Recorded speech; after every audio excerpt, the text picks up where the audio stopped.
Bom, nós já tivemos aula de penal especial, a professora Laila, não tem como ela me esperar, ela já começou a trabalhar com vocês a parte de homicídio e terminou com vocês a parte de crimes contra o patrimônio, se eu não me engano, né? O que nós vamos fazer? Nós vamos fazer um intercâmbio com essa matéria da aula dela, que ela já adiantou, e a gente vai voltar para alguns conceitos básicos do direito penal, que é a parte geral, que é essa parte de teoria do crime, tá? Principalmente a parte de teoria do crime. A primeira aula foi bem prejudicada, a nossa primeira aula, pelo fato de que eu tinha, foi o dia da apresentação, e aí acabou tomando bem parte da nossa aula. E eu falei, gente, a gente vai ter que ter mais uma aula, para a gente poder completar. Então, até que nós teremos agora 4 horas, 4 aulas, né? Temos mais 3 aulas até o final do curso, para a minha matéria, então realmente ficou bacana. Porque aí eu vou trabalhar, eu quero chegar até a prescrição, tá? O pessoal do Carreiras Policiais sempre estudou comigo, a gente ia até a ilicitude normalmente, né? Só que dessa vez a gente vai entrar em concurso de pessoas, a gente vai entrar em concurso de crimes, nós vamos entrar em livramento condicional, SURSIS, vamos chegar até a prescrição. Por quê? Pelo fato como o curso é um pouquinho mais esticado, agrega tanto CFO e como Carreiras Policiais, a gente tem que esticar um pouquinho mais o conteúdo. Então nós vamos trabalhar para a gente chegar até lá, tá? Na aula remota, nós falamos sobre princípios da significância, falamos sobre princípios, depois disso nós falamos, que mais? Falamos pouca coisa, né? Aí eu ia começar a falar sobre lei penal do tempo, e aí eu acho que a aula foi até aqui. Eu até falei princípio da teoria da atividade, não foi aqui? Sim ou não, com força. É isso daí. Se não é, problema é seu, eu vou começar assim mesmo, daqui mesmo, e vamos embora. Vamos lá? Então eu tenho o seguinte, que o princípio, né, a teoria do crime, essa parte de aplicação da lei penal no tempo, é a parte introdutória, que está lá no nosso edital. Aplicação da lei penal no tempo e no espaço. Já estudou aula com o professor Marciano, a aplicação do tempo, da lei penal no tempo e espaço para o processo penal é uma, e para o direito penal é semelhante à dele, mas em algumas partes realmente se divergem claramente. Então vamos lá. Então a lei penal no tempo, eu tenho que ver o seguinte. No dia que aconteceu o crime, professor, qual lei penal vai ser aplicada? A resposta se dá pela teoria da aplicação da lei penal no tempo. Quando acontece um fato criminoso, eu olho para cima e vejo qual lei penal está sendo aplicada hoje. Então essa vai ser aplicada para o fato criminoso. Seguindo, é claro, os princípios da legalidade, que nós já estudamos isso na aula passada. Então, cometeu um fato criminoso, olho para cima e pergunto para o legislador, qual lei está sendo aplicada hoje? Eu vou e aplico ela no determinado fato criminoso ocorrido. Mesmo que o resultado ocorra dias depois. Mesmo que o resultado, a morte, por exemplo assim, ocorra dias depois, eu vou aplicar a lei penal naquela data do fato. Quem fala isso não sou eu. Quem fala isso, na teoria, até tem um macete, né? Nós já falamos isso no início da aula passada, luta, né? E eu vou te dizer para você, eu estava vendo as provas de CFO, de aspirante, e a prova até de carreiras, algumas questões até, eu vi que algumas questões até de carreiras policiais são um pouquinho mais puxadas às vezes do que aspirante, nessa parte inicial. Então, as questões se você lembrar que quais são as teorias utilizadas para o lugar do crime e para o tempo do crime, você consegue matar muitas questões. Para o tempo do crime é utilizada a teoria da atividade. E para o lugar do crime, usa a teoria da ubiquidade. Professor, mas qual a importância de eu saber essas teorias? Qual a importância? Para que eu tenho que saber isso, professor? Qual que é a utilidade prática para o direito penal? Porque para o julgador, para ele, aplicador da norma penal, ele tem que olhar, no dia do fato criminoso, qual lei penal estava sendo vigente, qual lei que estava valendo. Que nós sabemos que quem faz lei penal no direito brasileiro só pode ser o quem? A União. Só a União pode legislar a respeito do direito penal. Nós já falamos isso na aula passada. Então, o julgador tem que olhar, qual a lei penal que está sendo aplicada no dia? Então essa vai ser aplicada. Então, a teoria da atividade, ela trata no artigo 4º da nossa lei penal. O artigo 4º da nossa lei penal fala assim, está no seu código, tá? Está no seu material, tá bom? Fala assim, ó. Considera-se aplicada... Gente, vou te falar para você, espia aqui. E questão, às vezes, cobra de você a letra fria, tá? Cobra de você a letra fria. Se você não conhecer isso aqui, ele vai pegar esse artigo 4º e vai misturar com o artigo 6º. E é básico, tá? É básico. Ele pega o artigo 4º e mistura com o artigo 6º, tá? Esses menos desavisados. Estão aprendendo direito penal agora, já estou te adiantando. Artigo 4º e artigo 6º são coisas distintas, tem que decorar mesmo. O artigo 4º fala assim, ó. Considera-se praticado o crime no momento da ação ou omissão, vírgula. Ainda que outro seja o momento do resultado. Ainda que o momento do resultado se ocorra em outro dia, eu vou aplicar a lei penal da data da ação ou da omissão. Como é que chama isso? Ação ou omissão. Como é que chama isso já lá dentro do fato típico? Como é que chama isso lá dentro do fato típico? Os mais antigos aí. Ação ou omissão. Como é que chama isso? Conduta. Tá? Conduta. É o primeiro aqui, ó. Elemento aqui do fato típico. Conduta. Na verdade, primeiro aqui, conduta. Então, o primeiro elemento do fato típico é a conduta. Conduta é toda ação ou omissão. Na verdade, o conceito completo de conduta é todo comportamento humano direcionado a uma ação ou omissão para uma determinada finalidade. Esse é o conceito de conduta. Então eu posso dizer, traduzindo aqui, isso pode vir na prova também com esse nome. Considera-se praticado o crime no momento da conduta, ainda que seja o outro momento do resultado. Certo ou errado? Certo. Entendemos isso? Então, eu já estou trazendo para você uma variação da prova. Ao invés de usar ação ou omissão, ele utiliza o termo conduta. Beleza? Professor, não entendi. Só decora isso. Ação, omissão ou conduta. Então, quer dizer o seguinte, professor. Se o cara dispara... Isso são exemplos clássicos, né? O cara dispara sua arma de fogo. Acerta uma idosa, ok? Essa idosa vai ser internada no ponto de socorro de Várzea Grande. Ok? E ela consegue sobreviver, coitada. Lá uma semana. E depois de uma semana ela morre. Só que no dia que esse vagabundo, deu o disparo, ele ainda tinha 17 anos, 11 meses e alguns dias. Quando ela veio a falecer, veio a óbito, ele já tinha 18 anos.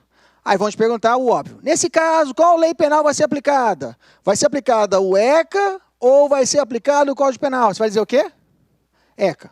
Porque no tempo da conduta, ele ainda era o quê? Inimputável, menor de idade. Entendemos isso? Sim ou não com força? Tem exceção a essa regra, professor?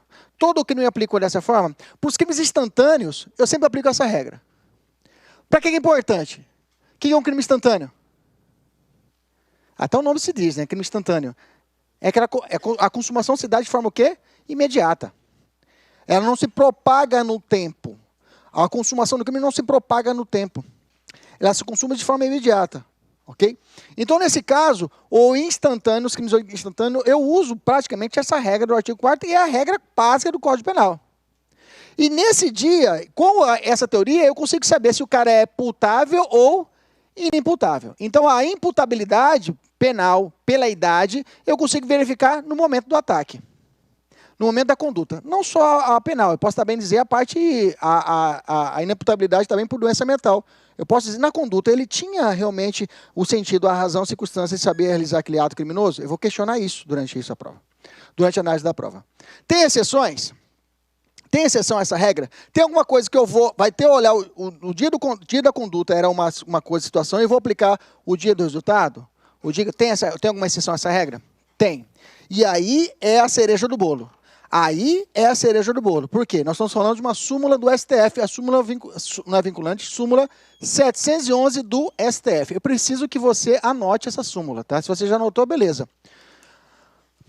A súmula 711, ela traz uma exceção a essa regra. A súmula 711 está aqui, ó.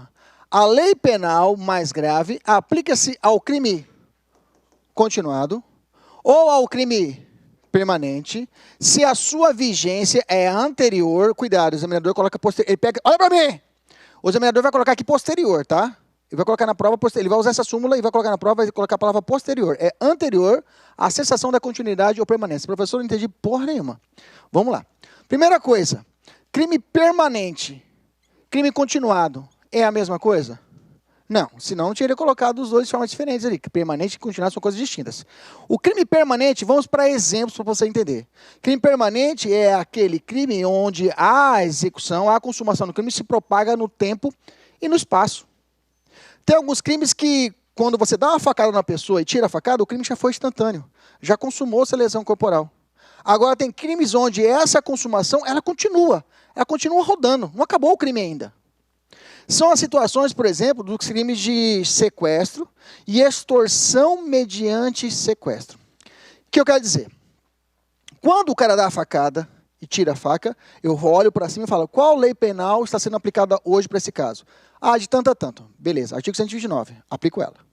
No sequestro, na extorsão mediante sequestro, se o cara sequestra a pessoa hoje, enquanto essa pessoa estiver com o vagabundo ali, posso falar vagabundo, né? Posso, né? Quem é polícia aqui eu posso falar, né? OAB, então posso falar.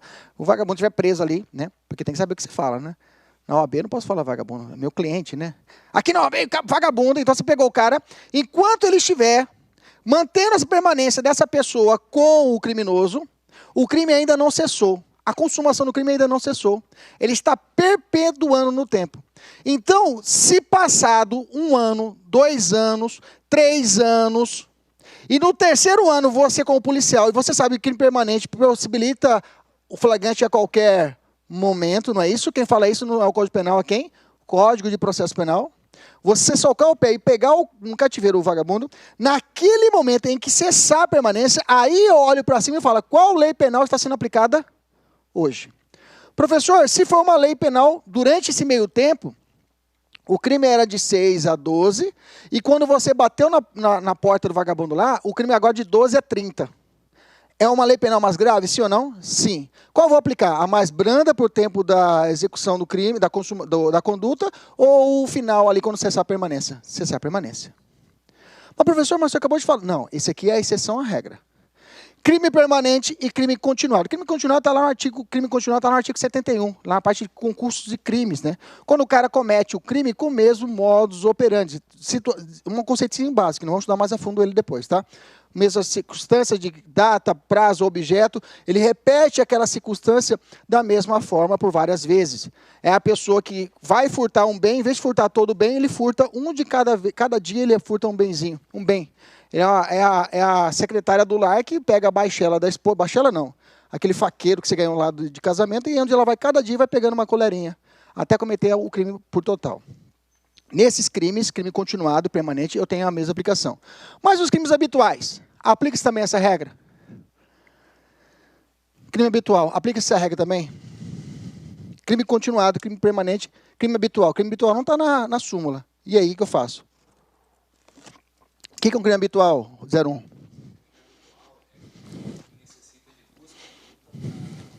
Duas ou mais. Duas ou mais condutas para poder se consumar. Tá, pera, vamos lá. Duas ou mais condutas para poder se consumar. Você está falando crime habitual ou crime continuado? Você está fazendo essa habitual. O habitual é diferente de conceito, 01. O habitual é quando é necessário para a sua consumação uma repetição, digamos assim, de uma certa determinada situação, uma determinada conduta, digamos assim. Por exemplo, o professor de educação física sem o seu determinado CREF, entendeu? Ele não tem o CREF. Se ele não tem o CREF, ele não está habilitado a exercer a profissão de educador físico. Para que ele possa ser cometido, para haja o cometimento do crime, ele tem que repetir essa sua conduta mais de uma vez. Repetir essa conduta mais de uma vez. Não precisa ser do mesmos dados e circunstâncias local, entendeu? Mais de uma vez. Por exemplo, o cara trabalhou hoje lá no Parque Mãe Bonifácio e amanhã ele trabalha de novo como essa mesma função que ele não pode exercer. Se ele faz exercício de uma só vez, não é crime. Mas se repete mais de uma vez, aí eu tenho a consideração, está certo o seu conceito, é isso mesmo. Se repete mais de uma vez, eu terei o crime habitual. A pergunta é, eu aplico essa mesma regra? Eu aplico a regra da primeira conduta ou da repetição? A pergunta é, o crime perpetua no tempo? Digamos, eu sou médico, acabei de chegar da Bolívia, ok? Não fiz ainda o revalida. Vocês estão comigo? Sim ou não com força? Antônio, você está comigo? Beleza. Não fiz o meu revalida. Bacana? E aí eu empresto o CRM de algum médico parceiro meu. Hoje, pela manhã, eu vou postinho e receito. Bacana? Não é crime. Um dia, eu posso ser médico por um dia que não vou cometer o crime. Todo mundo pode ser médico por um dia, pode ser advogado por um dia, que você não comete o crime. Não comete. Mas depois de amanhã, uma semana depois, eu vou lá e volto a fazer de novo a mesma função. Eu cometi o crime agora, sim ou não? Sim. A pergunta é, quando eu cometi a primeira vez, a lei era mais branda. E depois de cometi de novo, a pena estava mais grave. Qual que eu vou aplicar? A mais grave ou a mais branda? A mais grave. Eu aplico a mesma regra no crime continuado, permanente, para os crimes habituais. Anota. Aplica-se as mesmas regras do crime continuado. Aplica-se a súmula 711, coloca assim. Aplica-se a súmula 711.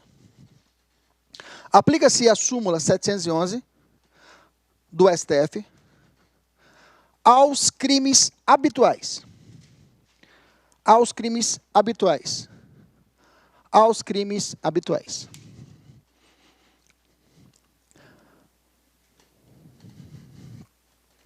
Outra observação que eu tenho, essa é uma questão doutrinária, tá? Habitual é doutrinária, mas já está majoritária quanto a isso.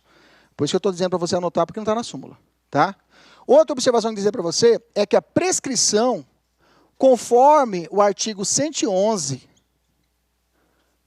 inciso 1 do nosso Código Penal, ela começa a contar a partir da consumação do crime, tá? Então, a prescrição, para a prescrição, ela começa a contar da consumação e não da conduta. Anota, por favor. Uma dos critérios para o início da prescrição, que são vários, uma delas, fala-se a partir da consumação e não da conduta. Tiago, entendemos isso, Tiago? Que a regra se dá quando o crime ocorre por tempo da atividade, tempo da ação, da omissão. Ok? Luiz, entendeu? Tranquilo? Entendeu essa parte? Vinícius, bacana? Vamos evoluir? Dentro dessa teoria da lei penal do tempo, então eu entendi, professor. A regra é que o crime cometido aplica-se a lei penal por tempo da ação ou omissão, ainda que seja posterior o resultado. Bacana, entendi. Tem exceção?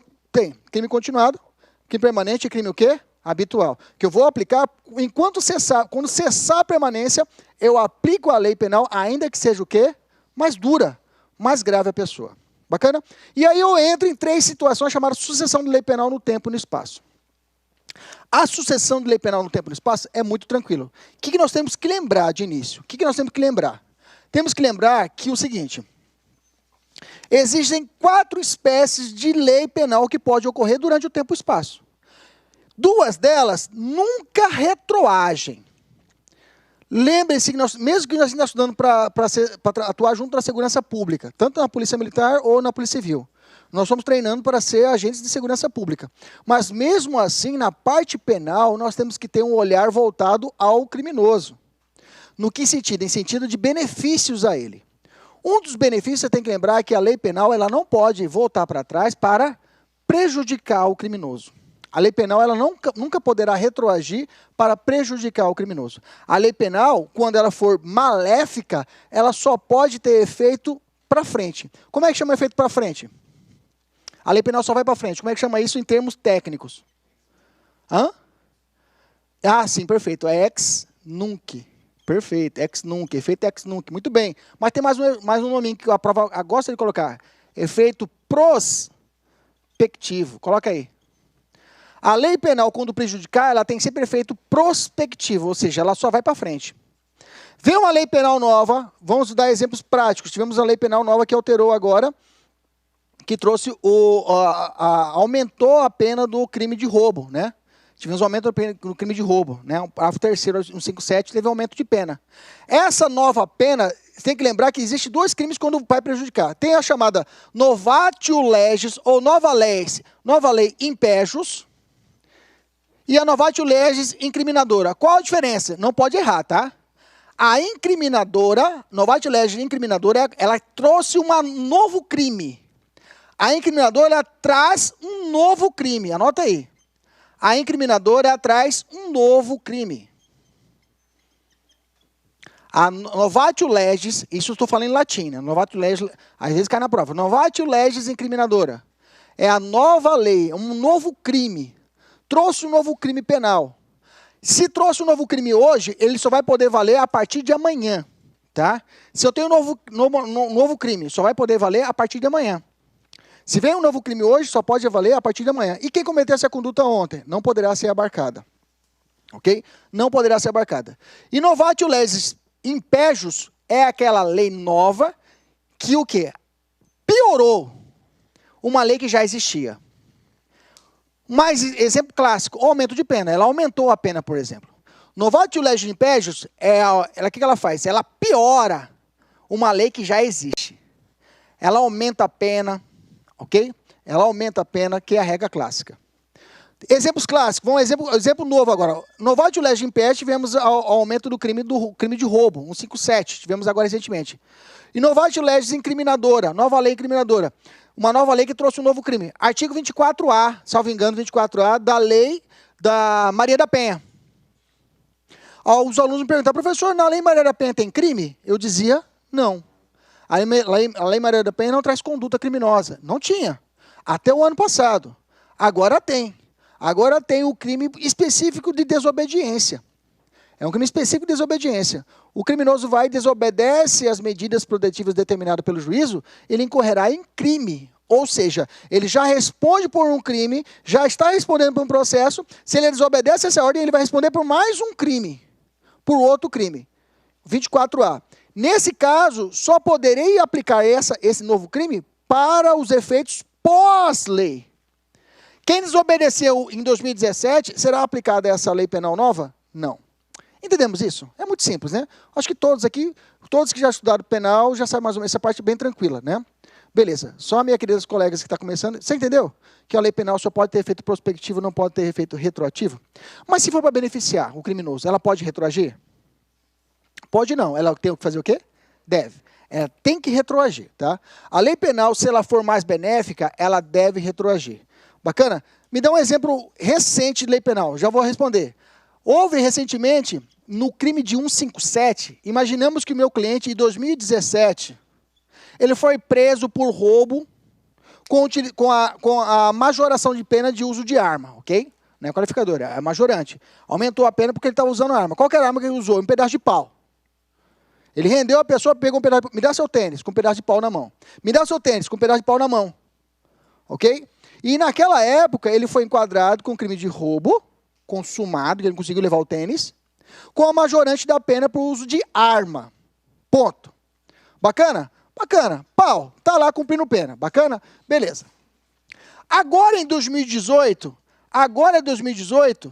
teve um fato novo, não teve? Esse crime, não existe mais a majorante, a professora Laila foi com vocês. Deixa eu falar com vocês. Não existe mais a majorante do uso de arma, só se for arma de fogo. Então quer dizer que, para que exista um aumento de pena no crime de roubo, a arma tem que ser de fogo. Se for uma tida arma branca, não há aumento de pena. Então quer dizer que, professor, eu posso chegar pro meu cliente, né? O vagabundo falando, com uma motosserra. Me dá o tênis, me dá o tênis, me dá o tênis. Assaltar o cara com uma motosserra, o homicídio, o roubo vai ser do caput, 157. E não vai ter a majorante de pena. Você está comigo? Está com pena? Com uma faca, professor, com uma faca Ginzo 2000, aquela faca boa mesmo. Dá o tênis aí, com a faca na barriga do bucho do cara, me dá o tênis. O roubo é simples, é caput. Professor, e o que aconteceu então com o meu cliente que estava preso lá? Cumprindo pena com a majorante. O que aconteceu? Uma novatio legis, uma nova lei mais benéfica, ou aconteceu um abolitio criminis? O que é o abolitio criminis? Deixa eu explicar o abolitio criminis. Abolitio criminis é quando existia um tipo penal e amanhã não existe mais tipo penal. Existia o tipo penal, existia o crime, e amanhã ele foi revogado formalmente e materialmente. Ou seja, não existe mais o crime. Isso é abolitio. Não tem mais o tipo penal. Não tem mais o tipo penal. Bacana. Vamos lá para o roubo? Eu te perguntei. Para o roubo agora, esse lance da arma, a arma foi a lei mais benéfica ou foi um abolitio criminis? Vamos pensar? Antes existia o agravante com o uso de arma de fogo, ok? O crime continua existindo, mas o aumento de pena não existe mais. Aconteceu o quê? Um novatio leve mais benéfico ou um abolitio criminis? Abolitio criminis. Deixa eu explicar. A supressão não é interpretação expressiva. Não estou estendendo a lei. Não há uma interpretação extensiva aqui. Não estou aplicando uma forma de uma lei em uma outra situação prevista. Não é isso. Não existe mais. Não existe mais essa interpretação. Não é uma intralege. Não é uma interpretação analógica quanto a isso. É que não existe mais o crime. Bacana? Tá. Tem teorias que vão falar assim, professor, majoritária. A majoritária falou que não é abolite o crime, você pensa o quê? Abolição do crime todo, não é isso? Não é. O abolimento de crimes pode acontecer quanto uma parte da lei. A abolição do crime pode ser parcial. Quando eu revogo absolutamente uma parte. Nesse caso foi a parte do uso de arma de fogo. Que não existe mais. Não tem mais isso. Vocês estão comigo? Então, para o uso de arma, a professora Laila falou que era... Deixa eu para não chocar com o conceito dela. Ela não chegou a esse ponto, a aprofundar assim. Chegou a falar, beleza, então deixa eu falar na frente, então. Então seria, nesse caso, o abolir de crimes para grande parte da maioria da doutrina. Abolir de crime. Vou dar um exemplo mais fácil, então, para a gente poder entrar na cabeça. Adultério. Adultério existia antes, ok? O crime de adultério, quem cometia o crime de adultério? Quem era o sujeito ativo do crime de adultério? Só a mulher. Só a mulher cometia o crime de adultério. Olha só que lei boa, né? Só a mulher cometia o crime. Qual que era a pena? Apedrejamento em praça pública. A mulher era apedrejada em praça pública. Se ela... Mentira, estou brincando. Essa parte é apedrejamento, mas era só a mulher mesmo. Então a ideia é o seguinte, hoje existe esse crime? Não, foi abolido. Por completo. Bacana? Beleza. A abolição do crime, o abolite o crime, já falando do abolite o crime agora, ele não extingue os efeitos extrapenais. Não extingue os efeitos extrapenais.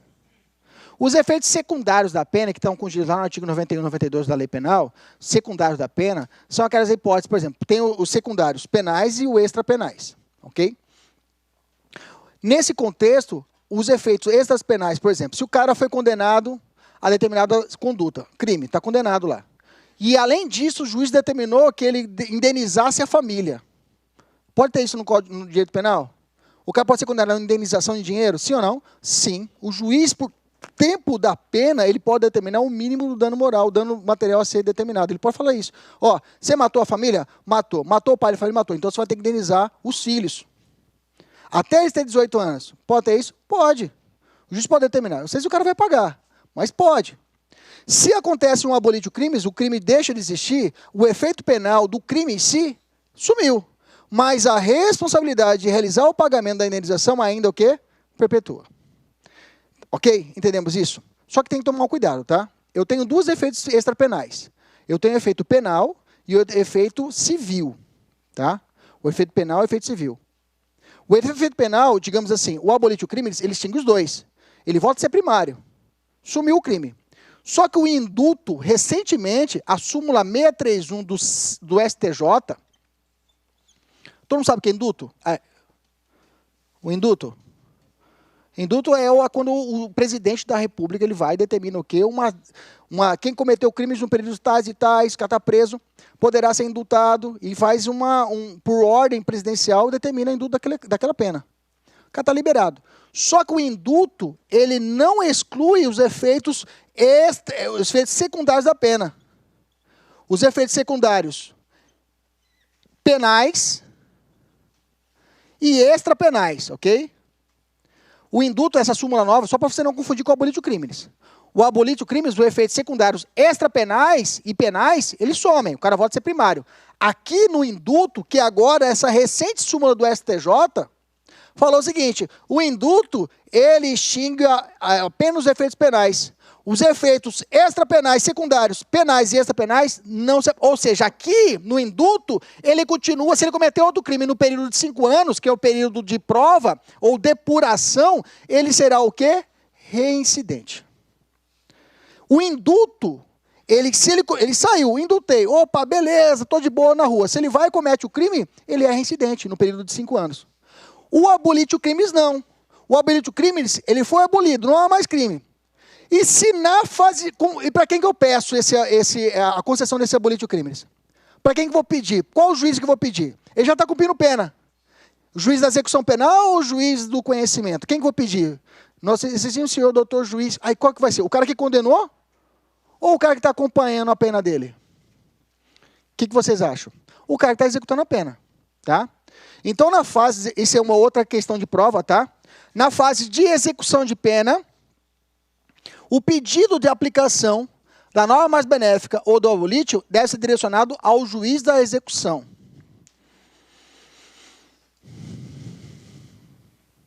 Só que é o seguinte, eu sei que carreiras policiais, nem o CFO, aprofunda tanto na parte penal, não existe uma segunda fase dissertativa de penal.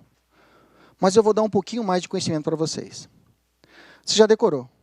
Se tem um benefício, meu cliente, o criminoso, ele já está cumprindo pena, e aparecer uma norma, uma lei mais benéfica para ele, eu vou pedir para o juiz da execução penal. Aqui em Cuiabá, é o doutor Fidelis, execução penal. Doutor Fidelis, da execução penal. Meu cliente, Zé das Couves, que matou 5 pessoas, ele foi beneficiado com uma lei penal mais benéfica. Tem que abaixar a pena dele. Ele vai conceder. Mas, se caso essa nova lei necessitar de um aprofundamento nas provas, alguma hipótese onde preciso, só por lei não dá para aplicar, ele tem que ter uma dilação probatória para poder aplicar essa norma mais benéfica, eu vou ter que entrar com uma chamada revisão criminal diretamente do Tribunal de Justiça. Ok? O pessoal que já estudava o básico, agora estou estudando um pouquinho mais. Hein? Já sabia dessa? Então fica esperto, tá? Então quer dizer que a regra é, se tem uma norma mais benéfica, aplica o pedido ao juiz de execução. Caso exija uma profundidade, uma dilação probatória, o pedido deverá ser feito ao Tribunal de Justiça por meio da execução penal, de revisão criminal. Pode anotar, coloca lá. Coloca aqui, ó. Bem aqui, ó. A regra é a súmula 611, do STF também, tá?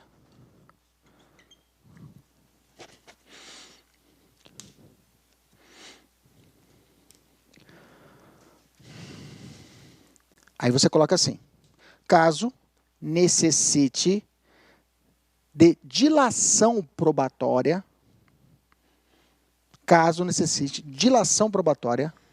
para a aplicação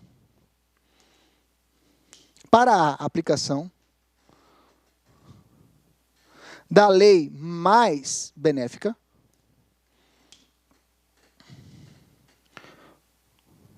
o pedido deverá ser direcionado ao tribunal competente.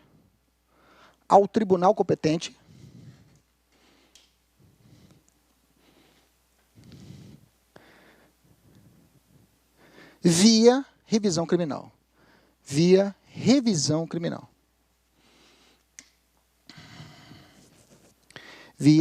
criminal. Ok? Beleza. Pode acontecer, então deixa só para a gente fechar aqui. Aqui nós já falamos que as normas mais graves, ela tem efeito prospectivo e ex nunc. Só vai para frente. Essas duas mais graves. E as leis mais benéficas, quais são os efeitos dela? Se essas aqui são efeito ex nunc, essas duas aqui serão efeitos o quê? Ex tunc, muito bem. Ex tunc. Quer dizer que no caso do 157, você teve uma abolição do crime para aqueles caras que cometeram com outro tipo de arma, e para os caras que cometeram com arma de fogo, também teve uma novada de legem melius, em Pejos, que aí no caso o taco empurrou com o caput.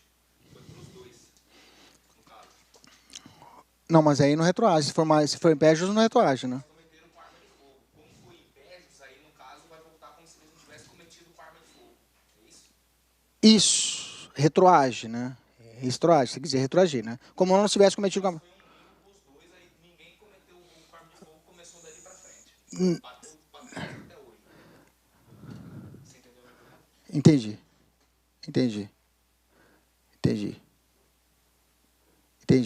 É isso aí. Vamos lá, vou continuar. Eu vou depurar o que você perguntou. Eu estou tentando aqui processar o que você perguntou. Vamos lá, vamos continuar aqui.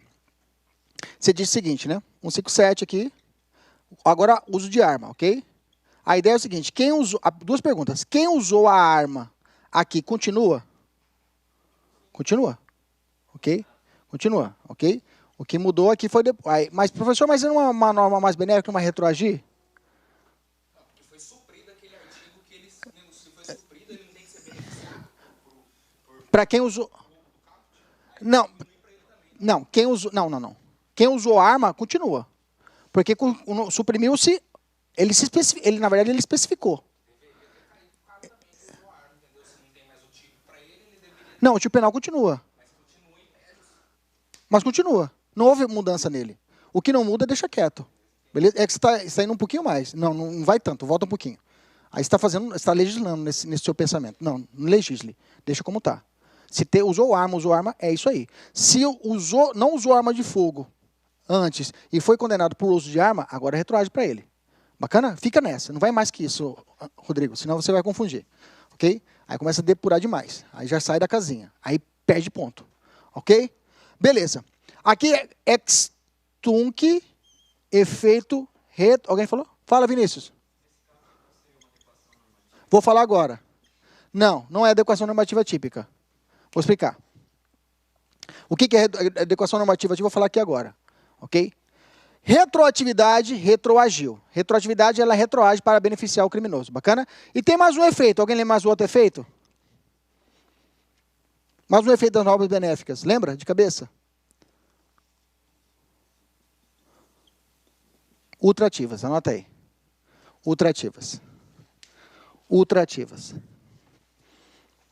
Acho que vou ter que segurar um pouquinho. Estou muito aprofundando. Estou aprofundando demais, aí estou levando a confusão. Vamos lá. Ultraatividade. Vamos entender. O que é ultraatividade? Aí depois eu vou explicar a adequação normativa típica. Vamos imaginar a seguinte situação. Vamos para o Basic 1. Vamos lá. O cara cometeu o crime, ok? Por tempo da vigência estava a lei A. Bacana? E ele foi processado, ele não foi condenado ainda. Foi processado, mas já está preso. O processo está seguindo. No meio do processo, vem uma lei B. Ok? Essa lei A, para ele, era mais benéfica. Vocês estão comigo? Beleza? Depois veio a lei B, e a lei B é mais prejudicial. Só que ela vem falando, ó, claramente, olha, a partir de hoje não existe mais a lei A. O que existe é a lei B, que é mais prejudicial. E o pau cantou. Chegou por tempo da sentença. O juiz tem na cabeça dele a lei A, que era mais benéfica, mas foi revogada. E ele tem do outro lado tem a lei B, que é mais prejudicial, mas está vigente. A pergunta é, qual lei vai ser aplicada? A lei que está vigente, que é mais benéfica, mais maléfica, ou a lei A, que já foi revogada, mas era mais benéfica? Lei A, veja, ela já está enterrada. Ela está revogada. Mas por tempo da ação criminosa, ela é o quê? Mais o quê? Mais benéfica. Então ela ressuscita. Ela ressuscita para ser aplicada. Quando ressuscitar, eu estou falando isso para você poder fazer esse conceito. Ressuscitar é chamado o quê? Ultraatividade. Ela ressuscitou, ela volta a ter vigência para poder ser aplicada só para aquele caso. Entendemos isso? Então a ultraatividade é o quê? É uma lei que já não existe mais, mas por tempo da ação ou omissão ela é mais benéfica, e aí ela deve ser novamente o quê? Aplicada por tempo da sentença. Ponto, acabou. Princípio da adequação normativa típica, ou princípio da continuidade normativa típica, o que é isso? O que é abolitio criminis? Conceito de abolitio criminis. De cabeça, vai. É a revogação da lei. Só que essa revogação é formal e material? A abolitio criminis é quando há revogação formal e material. Não existe mais aqui tipo penal. Não existe mais. Você não vai achar em lugar nenhum do mundo. Não existe mais. A abolição do crime é a revogação total, formalmente e materialmente. O crime deixa de existir. Beleza? Ou parte dele. Perfeito. Perfeito. Com esse meu raciocínio, né? Ou parte dele, passa a corrente. Pronto. Acabou. Morreu. Não existe mais. Mas pode acontecer que o crime ele está alocado em um determinado artigo. Eu vou apagar esse artigo e pegar o conteúdo do crime e encaixar em outro artigo, ou outra seção e outro local. Veja, o crime, ele formalmente, ele sai daquele artigo e vai ser encaixado o elemento dele em outro. Aí não aconteceu o abolitio criminis. Quer ver um exemplo clássico, facinho? Crimes sexuais mudaram recentemente, crimes sexuais. Vocês estão comigo? Antes existia uma contravenção penal chamada inoportunação ao pudor. O que era inoportunação ao pudor? O cara que, por exemplo, ficava dentro do ônibus, esfregava na menina dentro do ônibus lá, entendeu? Ou se masturbava e ejaculava nas costas da menina, era uma contravenção penal. O crime não podia passar de 5 anos a condenação desse cara. Entendeu? Era ação penal pública incondicionada, mas isso aqui era um crime, digamos assim, crime anão para alguma parte da doutrina. Ou liliputiano. É um crime menor. Ia para o juizado especial e não dava nada. Não dava nada. Vocês estão comigo? O que aconteceu o ano passado? Eles pegaram esse tipo penal, tiraram do Código Penal, da Lei de Contravenções Penais, e encaixaram no Código Penal. Veja, o crime deixou de existir? Não, ele foi apenas realocado. Ele saiu da contravenção penal e virou o quê? Crime. Isso é o princípio da adequação normativa típica. O tipo penal, ele é revogado formalmente, ele deixa de existir naquele artigo e ele é realocado em outro artigo. Outro exemplo, antes existia o atentado violento ao pudor. Atentado violento, é muito comum a gente ver isso, né? A pessoa está passando na rua, pelada, aí fala, atentado violento ao pudor. Isso é senso comum. Não existe. Isso é ato obsceno, viu, gente? Mas é comum a gente ver e falar, atentado violento ao pudor. Brincando, a gente fala, atentado violento ao pudor. Não é, isso é ato obsceno. Atentado violento ao pudor era quando existia o constrangimento a alguém, mediante violência, grave ameaça, a ter, não conjunção carnal, ter atos libidinosos. Ou seja, um homem que tinha uma penetração anal forçada era atentado violento ao pudor. E quem tinha conjunção carnal, e tinha que ser um crime, digamos assim, sexual, ou seja, penetração na vagina, era estupro. Eram coisas distintas. O que aconteceu? Eles pegaram esse atentado violento ao pudor, esmagaram ele, falaram, não existe mais, mas pegaram os elementos dele e encaixaram no estupro.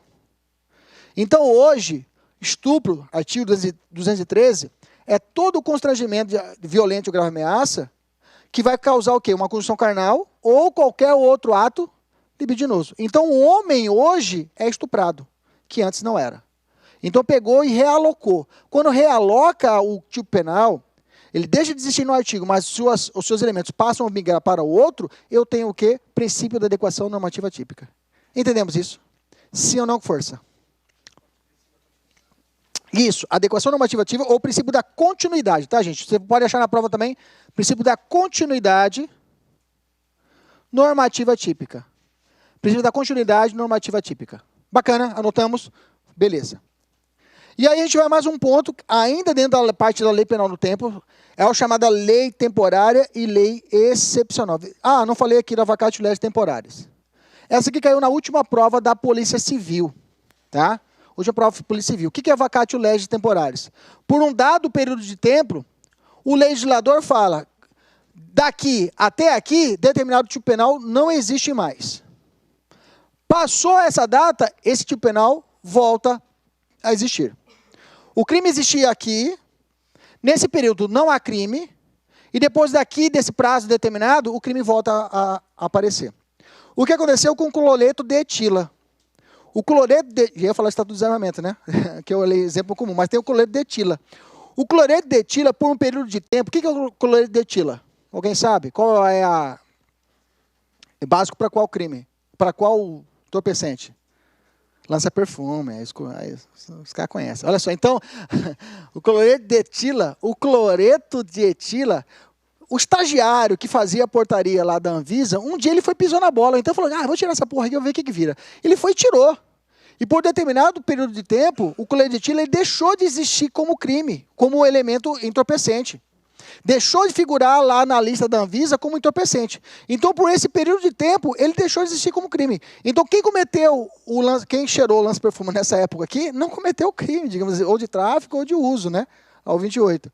Então, nesse caso, por esse período de tempo, não há crime. Eu dei um exemplo mais simples, mas tem um exemplo mais clássico, que é o Estatuto do Desarmamento. Nós sabemos que o Estatuto do Desarmamento, quando ele veio, via medida provisória, ele determinou falando que por um período de 180 dias, as pessoas poderiam o quê? Devolver sua arma de fogo, se você tivesse com ela, digamos assim, de forma indevida. Falou, eu sei que você tem uma gaúcha em casa, traz ela aqui. Não é crime, fica de boa. Nesse período aqui, te dou 180 dias para você trocar e entregar essa arma, e depois fica de boa, você entrega aqui para não ter problema. Até apareceu uma súmula do STJE perguntando se a arma raspada poderia trocar também. Não tem problema. O STJ falou assim, pode também. Se é raspada, pode trazer que não há crime. Só que isso só vai valer por período de quantos dias? 180 dias. Depois que passou esse período, pau. Aí é pau, é crime. Bem que, na verdade, não foi 180 dias, foi mais de 180 dias. E houve várias prorrogações da medida provisória à época. Beleza? Maravilha. Fechamos essa parte aqui. Abolitio crimes ou vacatio legis temporários, está aqui.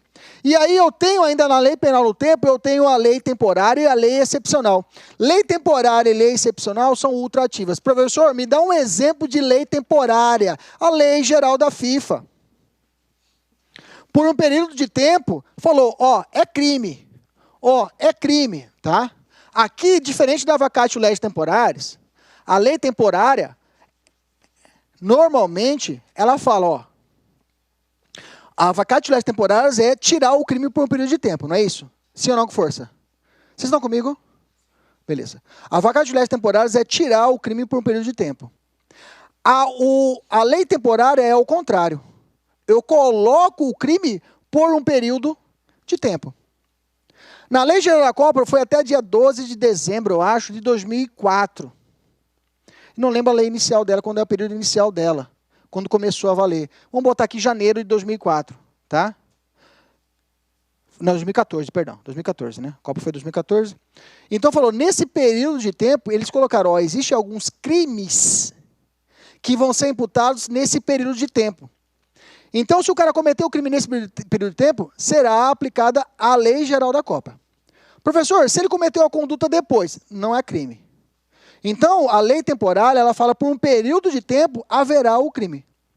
Entendemos isso? A pergunta-chave é, por isso que ela tem a característica de ser autorrevogável. Ela sabe o dia que nasce e o dia que morre. Ela já nasce com a data da morte marcada. A lei temporária, ela já nasce com o dia da morte já determinada, que é a sua autorrevogação. Mas ela tem uma característica de ser ultraativa. Ultraativa, professor, não é para beneficiar? Não só para beneficiar, viu? A ultraatividade é ressuscitar, né, professor? É ressuscitar uma lei boa. Mas eu posso ressuscitar uma lei má? Pode. Como assim, professor? Se o cara cometeu o crime bem aqui, ó. Digamos que a Lei Geral da Copa morreu em dezembro de 14, ok? E o cara, sabendo disso, falou, vou cometer um crime dia 11 de 14. Que eu sei que o processo vai demorar, devo ser sentenciado em 2015. Ah, então não vai dar nada, porque quando foi em 2015, já acabou a lei. Se acabou a lei, abolitio crimes, eu vou ficar de boa. Não vou responder por esse crime mais. O cara pensa assim, o criminoso pensa, né? Só que nesse caso, só que não. Por quê? A lei penal temporária, se você cometeu o fato criminoso nesse período, ele continua valendo. Ela ultraage, veja, ela já morreu a lei, mas os fatos cometidos no período dela continuam valendo, porque senão teria o porquê ela existir.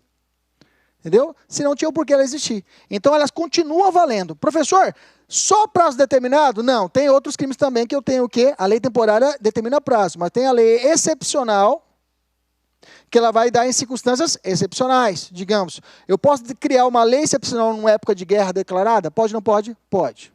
Ok? Bem que, na verdade, tem lá o decreto presidencial, mas o decreto presidencial, nos casos de estado de sítio, vai se limitar a situações de medidas estabelecidas pela Constituição. Bem que, no caso de guerra, eu posso fazer o que eu quiser, na época, até os direitos fundamentais eu posso mitigar lá um estado de guerra declarada, né? Mas lei penal eu posso criar nesse período? Posso. A lei excepcional faz isso.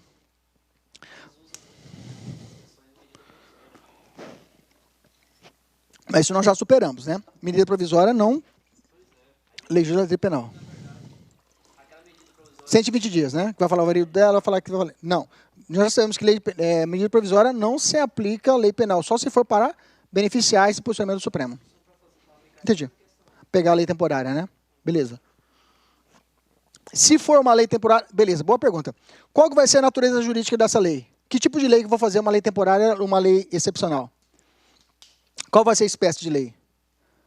Pode ser uma medida provisória? Ou eu sigo a mesma coisa que eu faço uma lei comum? Mesma coisa. Quem vai legislar é a União e tem que ser lei em estrito sensu. Mesma coisa de um crime. Lei em estrito sensu. Lei em estrito sensu, qual que é a lei em estrito sensu? Lei complementar ou lei o quê? Ordinária. Beleza? Maravilha. Saímos dessa parte introdutória e vamos evoluir. E aí eu tenho a lei penal no espaço, tá? Lei penal no espaço. Já falei excepcional. Lei excepcional, deixa eu ler ela aqui, ó.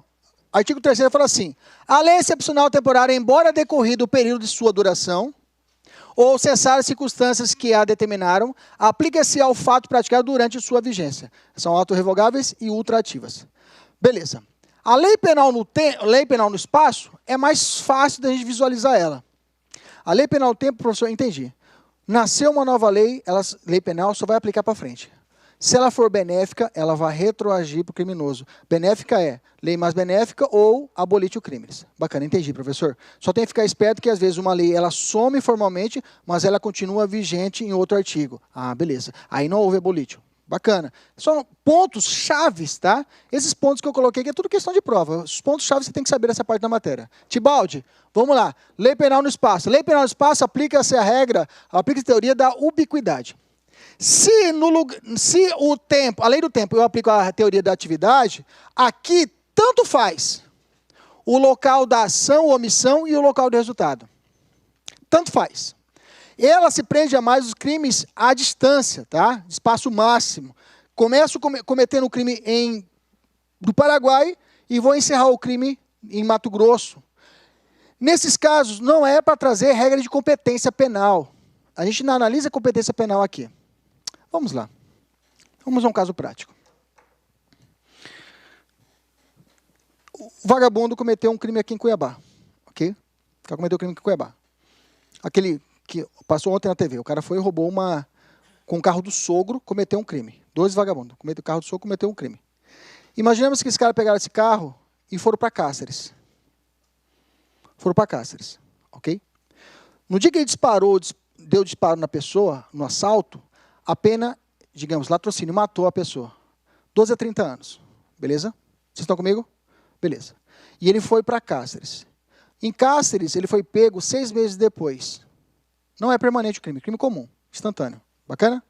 E lá em Cáceres, a pena, 6 meses depois, a pena já não é mais 12 a 30. A pena virou para 20 a 30 anos. 12 a 30, 20 a 30. Ok? Crime instantâneo. 12 a 30, 12 a 30, 20 a 30, digamos assim, ok? Latrocínio, matou a pessoa, fugiu para Cáceres. Nesse caso, pergunta-se, pela teoria do tempo, ok? Qual lei penal vai ser aplicada? A de 20 a 30 ou de 12 a 30? Veja, é crime instantâneo, não é permanente nem continuado. Qual eu aplico? 12 a 30, a lei que estava em Cuiabá.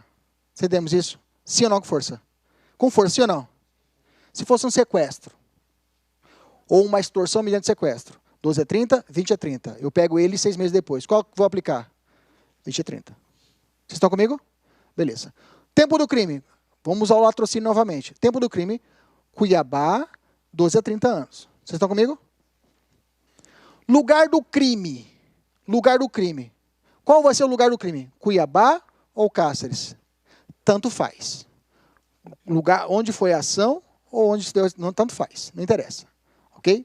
Eu já vi uma questão de polícia fazendo isso. Ele fez toda a história e perguntou tempo do crime, na mesma questão, e perguntou quais são os lugares do crime. Tanto faz o local da ação e tanto faz o lugar do resultado, não foi preso. Tranquilo. Cuiabá ou Cáceres. Lugar do crime, para essa teoria, é só para isso. Para medir esses crimes à distância. Porque a competência para quem vai julgar, aí é processo penal. Para nós penais, a gente só tem que saber isso. Já é o suficiente. Ok? Lugar do crime é isso aí. Onde que está isso? Está no nosso Código Penal, no artigo 6º do Código Penal. Aí tem que ficar esperto com o código, tá? Deixa eu fazer aqui, ó. Cadê o lugar do crime aqui? Rapidão. Essa parte é caceteira mesmo. Vamos lá. Fala assim, ó, artigo 6º. Ó, considera-se praticado o crime no lugar em que ocorreu a ação ou omissão, ou uma ação ou omissão no todo ou em parte. Bem como, ou seja, além de onde se produziu ou deveria se produzir o resultado, tá?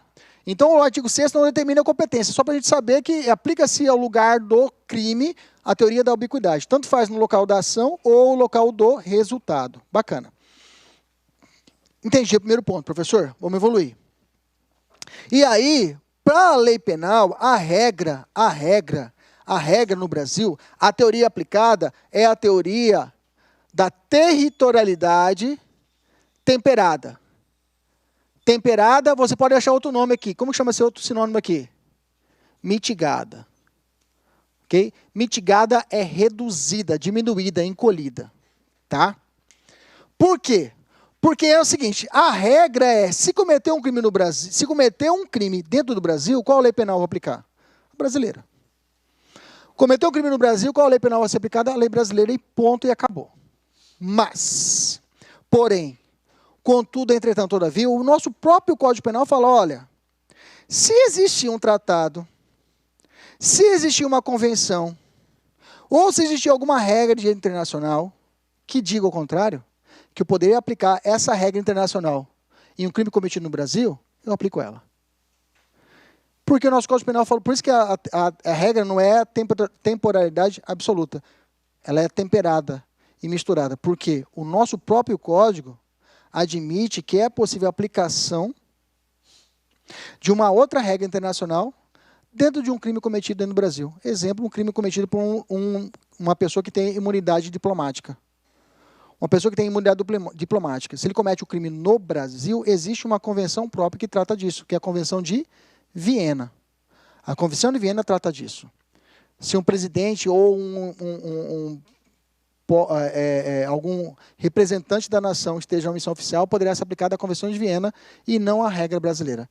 O professor está dizendo que, por exemplo, um embaixador dos Estados Unidos aqui no Brasil dá um tiro na cabeça do seu vizinho por ele estar colocando um som muito alto, porque estava ouvindo maninhos.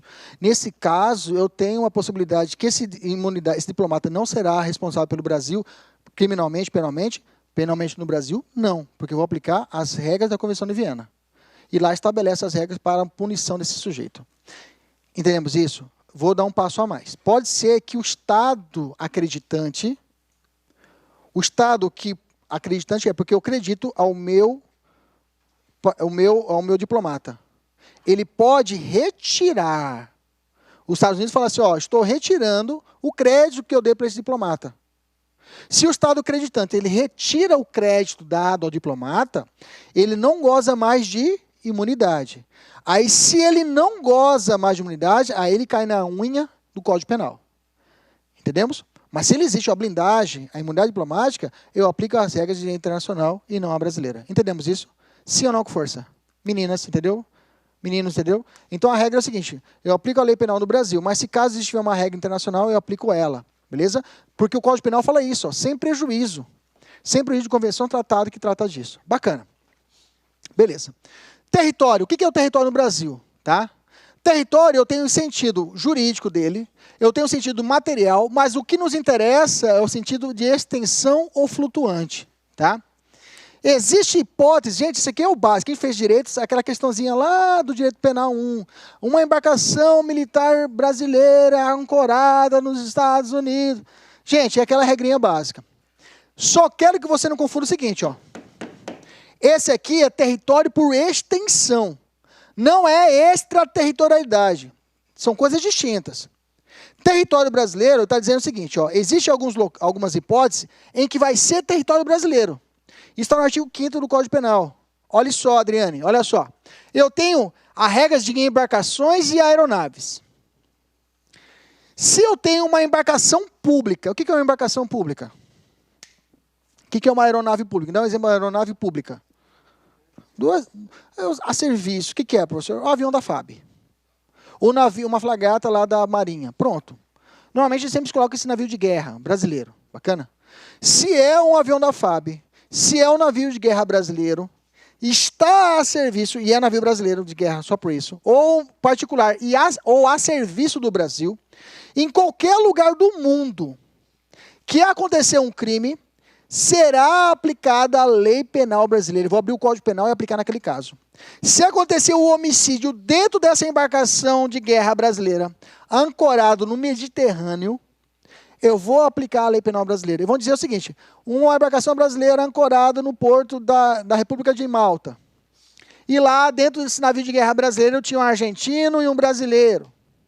O brasileiro mata o argentino. Nesse caso, qual a lei penal vai ser aplicada?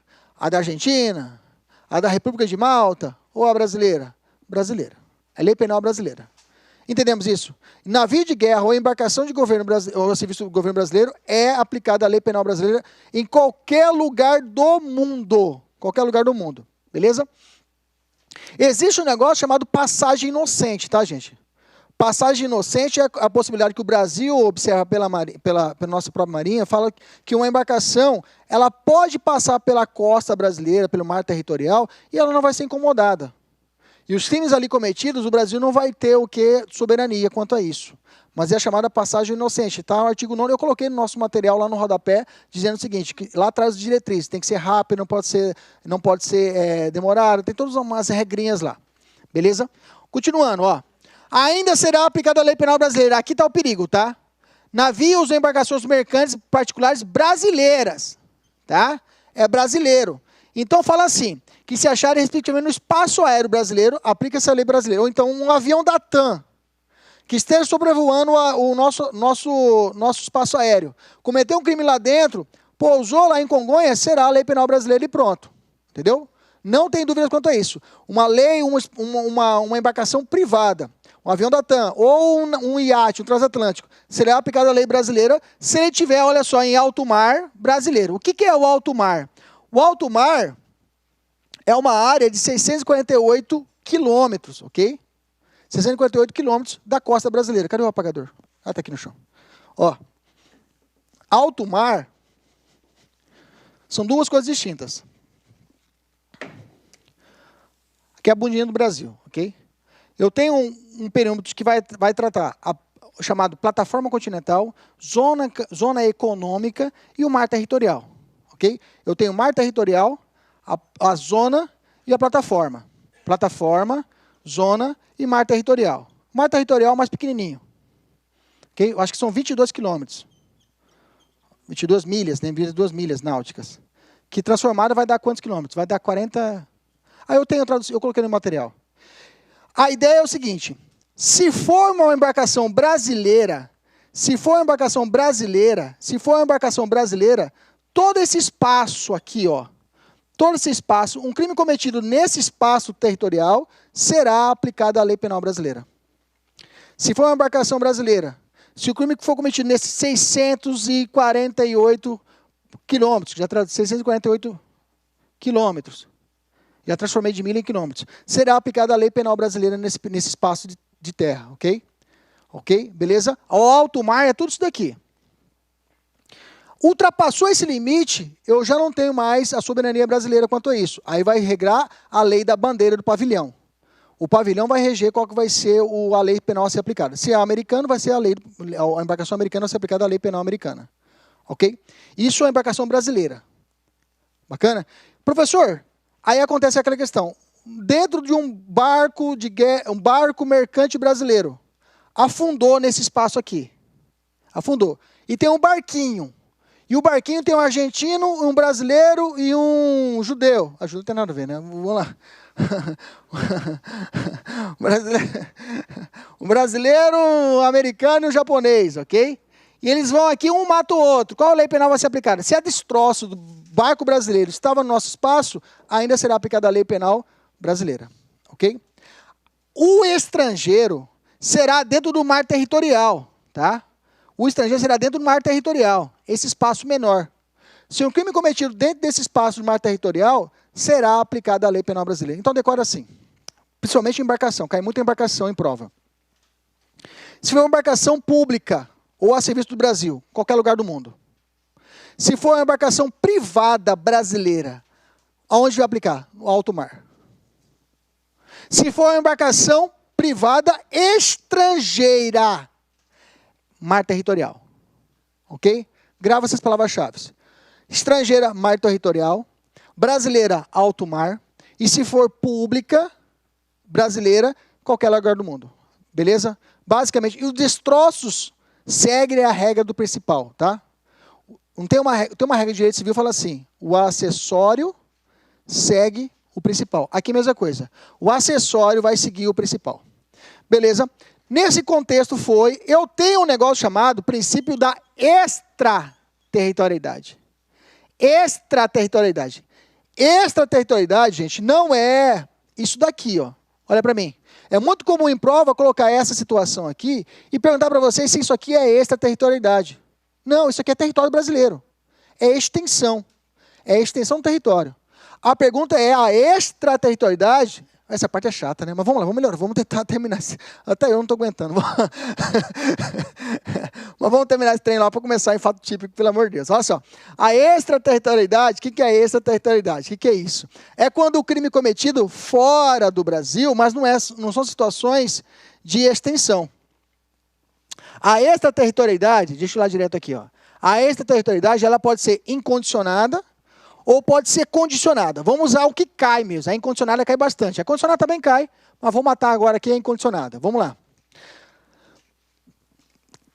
O que eu tenho que decorar aqui? O crime. Quem é a vítima? O crime e quem é a vítima. São duas regras básicas para aplicar a extraterritorialidade. Até o nome fala, incondicionada. O cara não precisa vir aqui no Brasil. Professor, se o cara cometeu o crime lá fora, tentou contra a vida do presidente da República. Bacana. Aplica essa lei penal qual? A lei penal brasileira. Também. Olha só, anota por Deus. Aqui, o Brasil é ciumento. Aqui, só o Brasil aplica. Aqui, aplica a lei penal brasileira sozinha. O cara, não, parceiro. Tá dentro do navio de guerra brasileiro? Tá. É só nós. Ah, eu também quero. Não pode, é só a lei penal brasileira. Sozinho. Extensão, o Brasil aplica sozinho, não tem concorrência com outro país. A extraterritorialidade, agora aqui tem o quê? Concorrência. O Brasil concorre. O Brasil fala, eu também quero punir. Se o cara comete um crime contra Jair Messias Bolsonaro no exterior, dependendo do crime, será também aplicada a lei penal brasileira. Vamos aos exemplos. Imaginamos o seguinte, se alguém tenta contra a vida do presidente da República, ok? Tenta contra a vida do presidente, tendo um homicídio lá fora. O Bolsonaro vai lá, sei lá, no Iraque. Chega lá, um iraquiano tenta matar o presidente. Esse iraquiano é preso lá no Iraque. Esse iraquiano é absolvido. Ponto. A pergunta é, o Brasil pode requerer a extradição desse cara para ele ser punido no Brasil, sim ou não? Sim. Professor, mas ele foi absolvido. Não interessa. Aqui não entra as regras de extradição. A gente vai pedir a extradição do cara e vai cumprir a pena aqui no Brasil. Ele vai ser julgado, processado e julgado. Entendemos isso? Bacana? Professor, crimes contra a liberdade do presidente. O cara tentou, digamos assim, um sequestro do presidente lá fora. Cuidado. Se o cara chega para o Messias Bolsonaro lá, Bolsonaro, me dá sua pistola. Me dá sua pistola. Pega a pistola dele. E o Bolsonaro vai reagir, dá um tiro no pé do cara, do Bolsonaro, atira contra a vida dele, mas ele sobrevive, eu tenho latrocínio tentado, sim ou não? Latrocínio tentado, sim ou não? Sim. Nesse caso, aplica a lei penal brasileira? Não. Porque latrocínio não é crime contra a vida. É crime contra o quê? Patrimônio. Cuidado. Latrocínio contra o presidente da República no exterior não se aplica à lei penal brasileira. A gente não concorre. Entendeu? É como a gente fala, quando a gente fala concorrer, eu pego a senha e falo segundinho. Depois que você punir, eu quero punir também. Beleza? Que mais, professor? Olha só, crime praticado contra a liberdade ou a vida do presidente da República. Professor, se for o vice, não entra na regra. Tem que ser presidente. Ok? Desceu. Eu tenho crimes contra o patrimônio. Crime contra o patrimônio ou fé pública. Me dá um exemplo de crime contra a fé pública. Outro.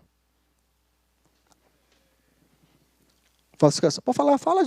Falsificação de documento público ou particular. Se o cara vai procurar no a embaixada brasileira lá fora. Na verdade, quem faz o registro de nascimento fora do Brasil não é a embaixada, é o quê? O consulado. O consulado é um cartório lá fora. O consulado que faz todas essas atribuições. A embaixada tem uma função mais diplomática. Mas digamos que não tem o consulado, a embaixada faz. E o funcionário lá da embaixada, um estrangeiro, está lá na Tailândia. Lá na embaixada brasileira na Tailândia, ok? E o cara não é brasileiro. O cara é tailandês. Só que chega um brasileiro lá e fala assim, não, vamos dar um jeitinho aí, eu vou dar uma falsificada aqui, vou dizer que esse documento é brasileiro. O cara falsifica o documento para o brasileiro lá fora, digamos assim. Falsificou o documento que era público. Nesse caso, esse tailandês poderá responder pela lei brasileira, sim ou não? Sim. Ok? Então, crimes contra o patrimônio ou fé pública, entes federativos, contra empresa pública, social, economia mista, autarquia, fundações. Por exemplo, se o cara comete um crime contra o Banco do Brasil, lá na Itália, digamos que tem uma agência do Banco do Brasil lá na Itália, o cara entrou lá, furtou um computador, esse cara poderia ser julgado também na lei penal brasileira. É claro, no Brasil não fica caçando para ser punido. O Brasil já tem tantas preocupações, não fica procurando. Crimes contra a administração pública por quem está a seu serviço. O cara comete um crime de corrupção passiva numa embaixada lá fora. Aplica a lei penal lá e a penal nossa também. Genocídio por crime cometido no brasileiro ou estrangeiro domiciliado no país. Então, nesses casos, uma pergunta mais avançada. Professor, no Brasil, alguém pode responder 2 vezes pelo mesmo crime? No Brasil, a pessoa pode responder 2 vezes pelo mesmo crime? Pode ou não pode, pô? Eu respondo um processo, sou condenado. Depois vem outro processo, mesmo caso, mesma situação, sou condenado de novo. Pode acontecer isso? Pode ou não? Não. Isso é chamado bis e idem. Não pode. Mas nesse caso, o cara foi punido lá fora, tentou matar o presidente. Pegou 12. E ele comete o crime. E o Brasil falou, eu também quero punir esse cara. O Brasil vai, pune o cara e põe 30 nele. Ele foi punido 2 vezes pelo mesmo crime? Sim ou não? Pode? Pode. Tá? Aqui na incondicionada, ou na condicionada, não há o chamado, não fere o princípio da dupla punição ou bis e idem. Não fere. Então eu posso punir o cara 2 vezes? Pode. Cuidado. Se as penas são idênticas, haverá uma computação. Se as penas são diferentes, haverá uma atenuação. Você vai anotar no seu caderno. Se a pena é idêntica, computa-se. Computar é suma matemática. Se as penas são idênticas, eu computo. Computa. Se é diferente, eu atenuo. Se a pena é idêntica, há uma computação. Computar é soma matemática. Quais são as espécies de pena? Quais são as espécies de pena? Perfeito. Perfeito? E multa. Bacana. Então eu tenho 3 espécies de pena. O Brasil tem pena. Eu tenho a pena PPL, eu tenho a PRD, eu tenho a multa. Ok? Lá fora, o cara foi punido por 10 anos porque ele tentou matar o presidente da República. Bacana? Cumpriu os 10 anos. Ele vem para o Brasil. É condenado aqui a 30 anos. A 30 anos. Lá ele pegou 10 anos por uma PPL, 10 anos. E aqui no Brasil ele foi condenado por 30. Como a regra é, as penas são idênticas, sim ou não? As penas, espécies, não a quantidade, mas espécies de penas são idênticas, sim ou não? Sim. Nesse caso, eu vou fazer um cálculo matemático, é computação. Computar é matemático. Ele vai cumprir quantos no Brasil? 20 anos. Computação. Agora, se é crime contra a vida do presidente lá, ele foi condenado a uma multa de 1 milhão. Ok? Uma multa, não pena. E aqui no Brasil, ele pegou 30 anos. Como é que faz? Computa ou idêntica, se for atenua. Atenuar, o que é atenuar? Atenuar gera a cabeça do juiz. A atenuação não é cálculo matemático. Vai ela jogar na situação da dosimetria da pena e vai atenuante dela, vai ser atenuante genérica. Nesse caso, o juiz fala, na intermediária, fala assim, pá, esse cara vai pegar 30 anos, ele cumpriu, já pagou 1 milhão lá, vou diminuir 1 dia da pena dele. Pronto, vai pegar 29. Atenuar não é cálculo matemático. Atenuar vai da cabeça do juiz, vai ser da circunstância do crime. Entendemos isso? Agora, computar, é isso que eu disse para você. E às vezes, vi uma questão fodida que foi o quê? Ele colocou o caso e mandou fazer conta. Tá? E aí você tem que lembrar que se for idêntico, vai computar. Beleza? No Código Penal, a pena começa... se o cara entrou hoje no presídio, se o cara... Vamos lá. Se o cara é preso por uma temporária. Temporária, a regra é quantos dias? 5 mais 5, dependendo da circunstância. Hediondo é quanto? 30 mais 30, não é isso? Perfeito. No dia que ele pisa no presídio, já conta o quê? 1. Se ele chegar no presídio às 11 horas e 59 minutos, já conta 1 dia. Tá? O prazo penal sempre já... Não é assim, igualzinho um prazo processual, que começa a contar no dia subsequente. Não, começa a contar naquele dia. ok? Inclusive, se a prescrição dele morre no domingo, ela morre no domingo. Não prorroga-se para o primeiro dia útil subsequente, que é prazo processual. Pergunta, Gilde.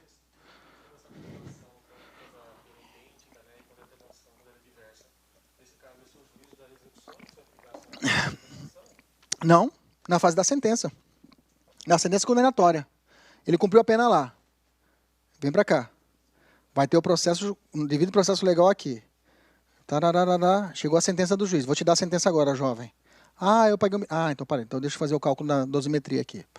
Aí na segunda fase, atenuantes e agravantes, ele aplica... Normal. Devido processo legal. Ele vai ter todo o processo, igualzinho lá. Ele já, tipo assim, não tem um crédito, ele já chega e já executa, não. Bacana? Fechei aqui. Infração penal. O Brasil existe duas espécies de crime, tá? Agora fechamos essa parte, agora fica uma parte mais bacana. Vamos lá, vamos conversar, vamos sair dessa parte, vamos para a parte mais teórica mesmo, mais gostosa. Vamos lá. A pergunta é, existe quantas espécies de infração penal no Brasil? Infração penal, quais são as espécies? Infração de trânsito, tem quantas infrações de trânsito? Infrações administrativas. São quantas que tem? Infrações administrativas que tem no Brasil. Direito administrativo. Me dê as espécies de infração administrativa. Vamos passar o dia inteiro, uma semana aqui falando que não vai conseguir vencer. É trânsito, um monte de infração administrativa. Penal. Quantas infrações penais eu tenho? 2, tá? Pelo sistema dualista, tá? Existe um outro sistema que é trifásico, que é encabeçado pelo Luiz Flávio Gomes, tá? Ele fala que existe crime e contravenção e crime em sui generis, tá? Ele vai falar que o crime de drogas, lá no artigo 28, não é um crime normal, é infração penal sui generis. Mas essa minoritária, o Supremo já falou que existe só 2 espécies de infração penal no Brasil. Ou é crime ou é contravenção, ok? Crime e contravenção. Aí tem uma tabelinha que está no seu material, tá? Eu não vou aprofundar muito. Outra coisa aqui, tá? Crime de droga, a lei de droga, ela fala... A lei de droga, 2 pontos importantes, tá? Não se aplica na extraterritorialidade as contravenções penais cometidas lá fora, tá? Contravenção penal cometida fora do Brasil não se aplica aqui no Brasil, tá? Crime cometido, que eu disse para você, antes eu até brincava, se o cara cometer, eu falava isso aí, o cara cometer inoportunação ao pudor, que era contravenção, né? Agora é crime, né? Contra o presidente da República lá fora, não se aplicava. Só aplicava só a lei estrangeira. O Brasil não se aplicava quanto a isso. Então, contravenção penal cometida fora do Brasil, não se aplica a lei penal brasileira. Outra coisa, eu tenho a lei de tortura. A lei de tortura também se aplica o princípio da incondicionada. Se um brasileiro é torturado fora do Brasil, eu vou aplicar a lei penal brasileira também. Tá? Se um brasileiro é torturado fora do Brasil, eu também aplico a lei penal brasileira também. Ok? Tem até uma questãozinha que caiu, ó.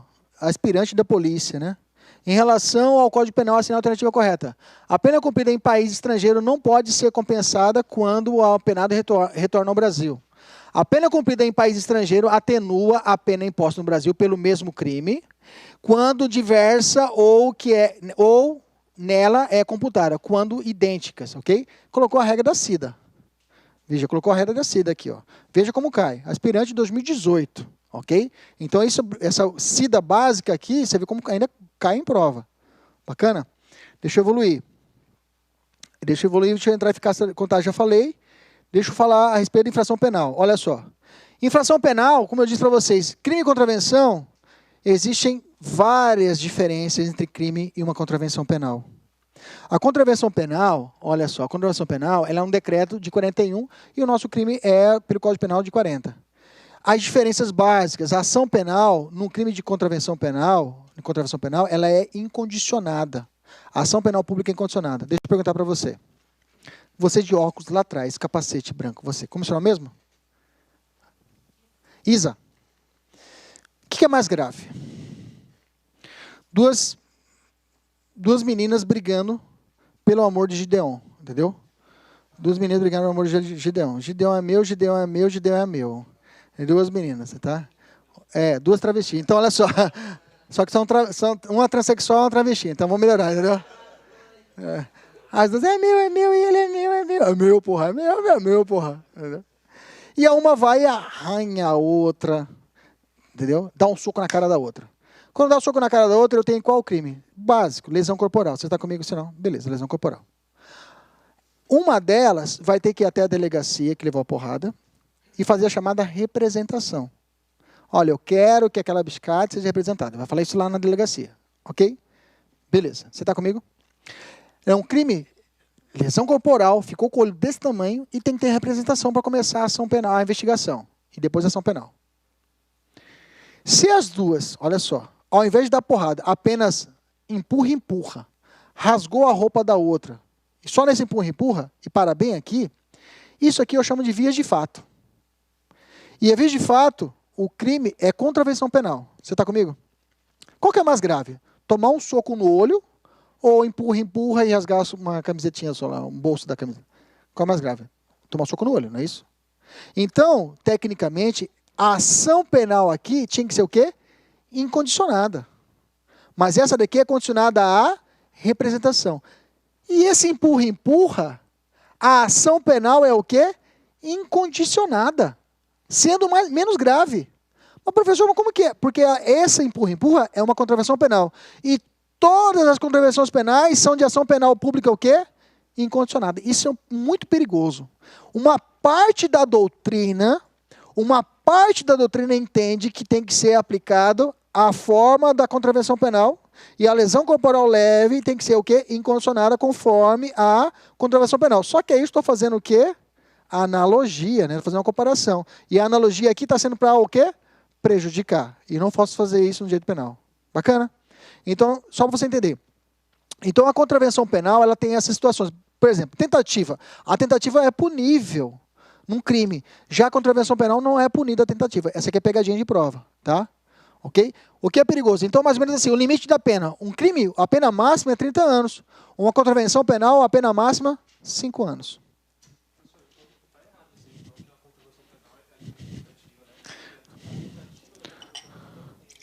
Não é punível. Não é punível, isso mesmo. Mas eu falo assim... Sim, sim. Ok? Se você estudar a fundo, ela está aqui, ó. Não é punível, na verdade, né? Exato, exato. Perfeito, perfeito, muito bem. Mas vocês entenderam, então, a comparação quanto a isso? Que a gente tem que se prender que existem mais requisitos que diferenciam a contravenção penal de um crime do que só a hipótese de ação penal. Beleza? Evoluindo. Aí eu tenho sujeitos de crimes. Sujeito de crimes, eu vou falar de amplo. A pessoa jurídica pode cometer crime? Uma pessoa jurídica? Pode. Quais são os crimes? Que mais? Ambiental todo mundo sabe, vai mais. Ambiental, mais. Crimes contra a ordem tributária, tá? E ordem econômica, financeira e tributária. Uma pessoa jurídica pode cometer isso? Pode. Só que até hoje, esse crime não foi regulamentado. Não há regulamentação para a punição de uma pessoa jurídica por crime contra a ordem tributária e ordem econômica. Só existe regulamentação para o crime o quê? Ambiental. Por isso que a gente sabe de cabeça ambiental. Porque existe a punição e existe a positivação constitucional e a positivação. Tibaldi, não durma, fica comigo. Olha só. Então, é importante saber que é o seguinte, a pessoa jurídica, ela pode cometer crime? Pode. Qual o crime que hoje vale a pena? Que ela consegue ser punida? Ambiental, mas ela pode ser punida por outros crimes. Ordem tributária e ordem econômica. Beleza? Porque não foram regulamentadas ainda. Professor, para mim punir a pessoa jurídica, eu tenho que punir necessariamente também o dono da empresa? Não, tá? Não se aplica mais essa teoria, aplica apenas a teoria da dupla imputação. Não se aplica mais, aplica apenas só a pessoa jurídica ela pode responder. Professor, a pessoa jurídica vai ser presa? Não, eu vou utilizar outra espécie de pena, multa, a restritiva de direitos, ok? Beleza? Maravilha. Evoluindo. Aí sim eu vou falar de teoria do crime. Vamos falar de teoria do crime. Calma, como o tempo passa rápido, né? Vamos lá.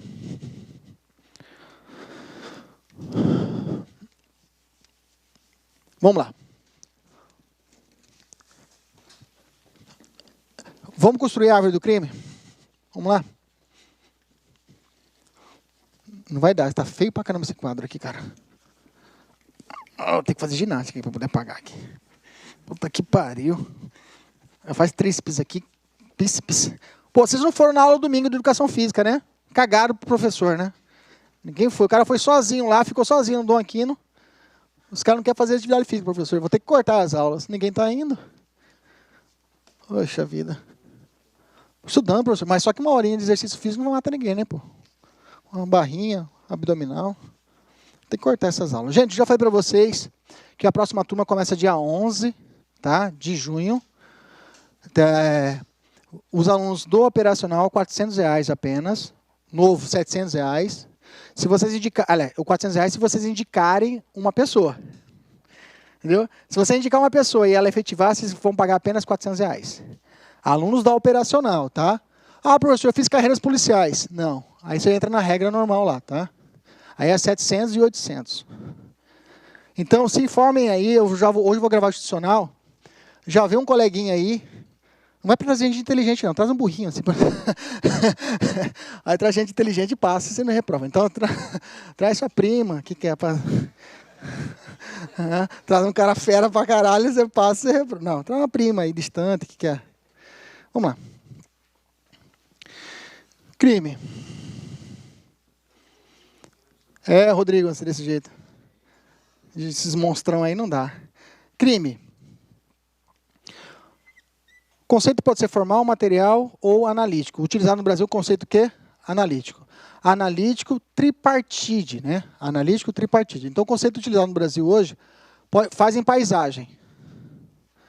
Analítico tripartite. Aí você sabe, desde o primeiro dia da faculdade, quem já estudou para concurso, desde o primeiro dia do concurso, fala, crime é todo fato e culpável. Né? Isso é o que você aprendeu básico lá na faculdade. Então, um crime, ele tem que ser construído em 3 pedaços. Analítico, um conceito analítico. Ou analítico em 3 pedaços, tripartite. Analítico, porque eu vou ter que analisar parte a parte para que chegar a um crime. Eu não chego e falo, já é crime. Não, tem que analisar pedaço por pedaço. É como se estivesse estudando anatomia. Primeiro ano de biologia, lá você vai estudar anatomia. Né? Tem, né? Aí você tem que estudar, você estuda todo o corpo, estuda pedaço a pedaço, parte a parte. Mesma coisa aqui. No direito penal, a gente estuda parte a parte de um crime para a gente entender se existiu ou não existiu o crime. Então, já cheguei à conclusão que existem 3 pedaços do crime. Crime é todo fato típico, ilícito, ou antijurídico, e culpável. Então, o fato típico...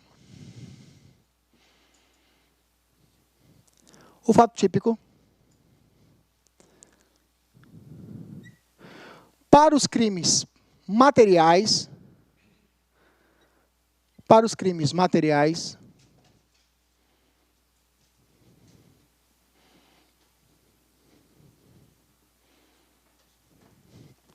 e para crimes formais são diferentes. Esse fato típico eles chamam de substrato, primeiro substrato do crime. Crimes materiais é necessário 4 elementos para se dar o fato típico. Quais são os 4 elementos? Conduta, nexo, fala, Thiago. Tipicidade e resultado.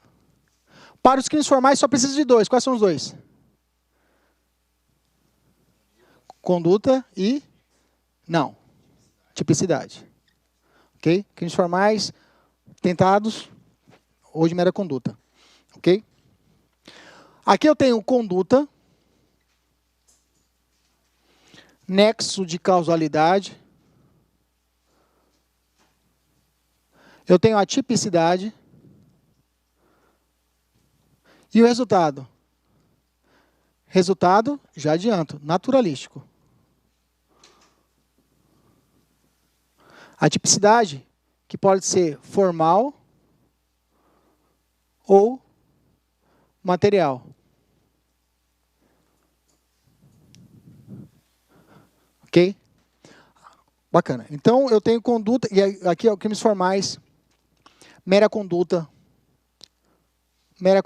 e tentados. Eu preciso só da conduta e tipicidade. Cai muito em prova. É necessário comprovar o nexo nos crimes tentados? Não, não é necessário. Ok? Resultado naturalístico. Se eu parasse bem aqui, eu dizia para você o seguinte, ó. Conduta é todo comportamento humano. É todo comportamento humano. Dirigido. Aí eu coloco que isso é uma finalidade finalística, teoria finalística, há uma ação ou omissão. Ação ou omissão.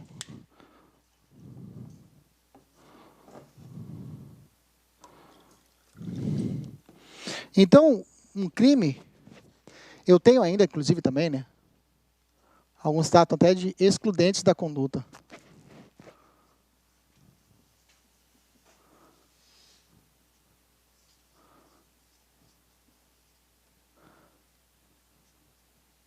Excludentes da conduta.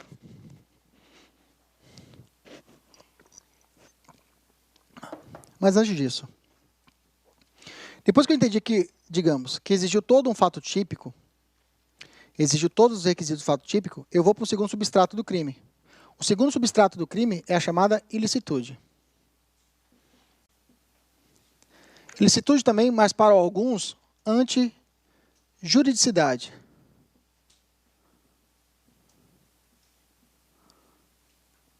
A antijuridicidade, há um pressuposto, que toda vez que existir um fato típico, pressupõe que ele também será o quê? Ilícito. Há um pressuposto que quando um criminoso ele faz uma conduta, uma ação ou omissão, o nexo entre a ação e o resultado se dá por ele. Um resultado, uma tipicidade formal e material, o bem jurídico é relevante, existe uma previsão prévia legal, e existe um resultado naturalístico realizado, existindo a conduta perfeitamente, pressupõe que o crime também é ilícito. Nesse momento, há uma inversão no ônus da prova, onde agora a parte da defesa que tem que comprovar que realmente o crime ocorreu em uma excludente de ilicitude. Então, eu tenho que há pressuposto que é ilícito, mas aí existem as chamadas excludentes de ilicitude. As excludentes de ilicitude, as excludentes de ilicitude,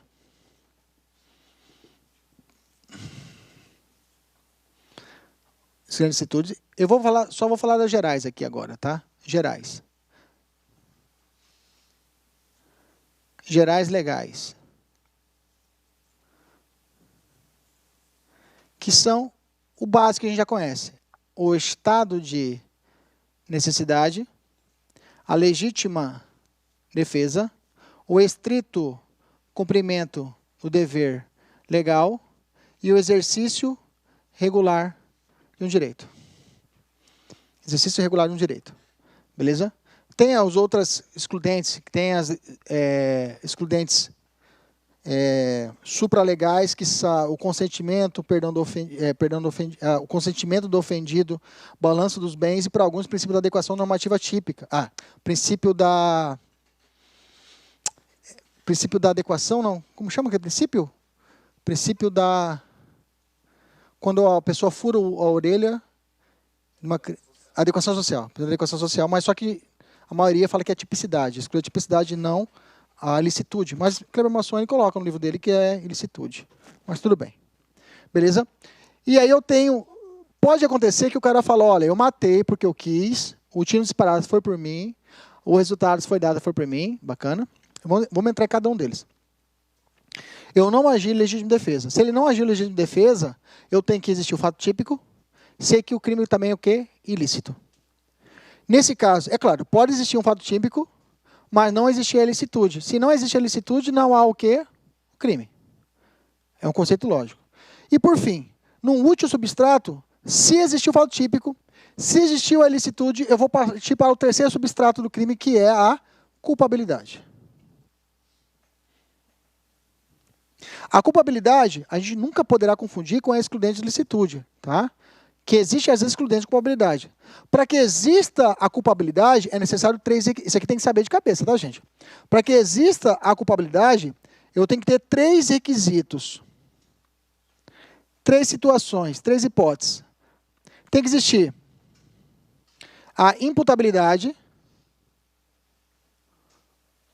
a pessoa tem que ser punível,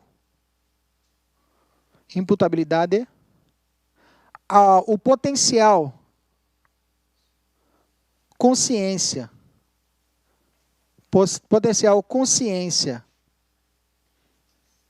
da ilicitude E ainda a exigibilidade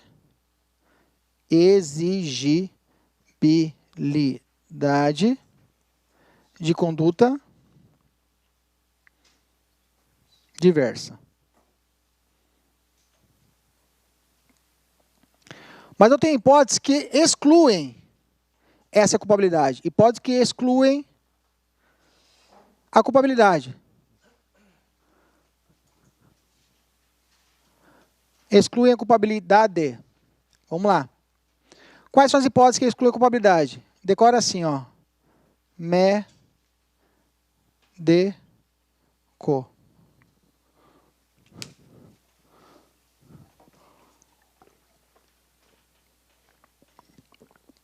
Médico.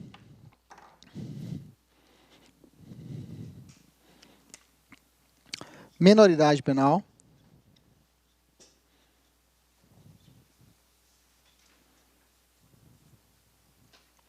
Embriaguez. Completa. Advinda de um caso fortuito. Ou força maior. Doente mental.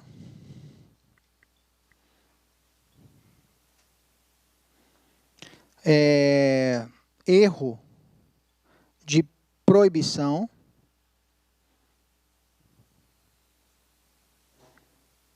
Inevitável.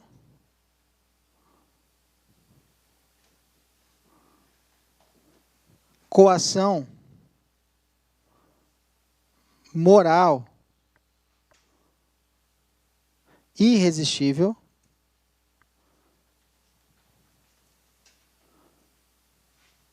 E último, obediência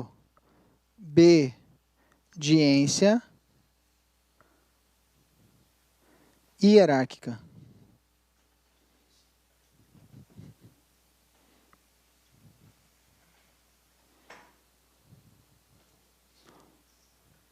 Obediência hierárquica.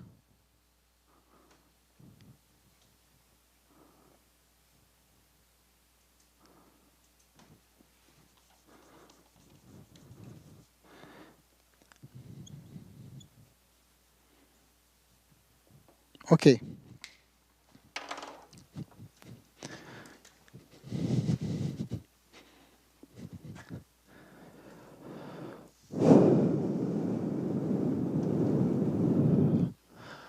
A excludente das condutas pode se dar de atos involuntários.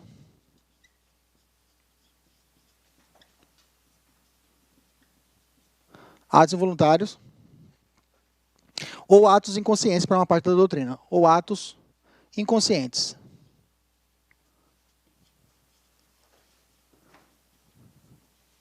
Atos involuntários e atos inconscientes, ok? Atos involuntários, atos inconscientes. Involuntários, eu tenho movimento reflexo, coação física, vamos botar aqui. Reflexo, coação física irresistível e caso fortuito ou força maior. Nos atos inconscientes, eu tenho exemplos clássicos, sonambulismo e hipnose.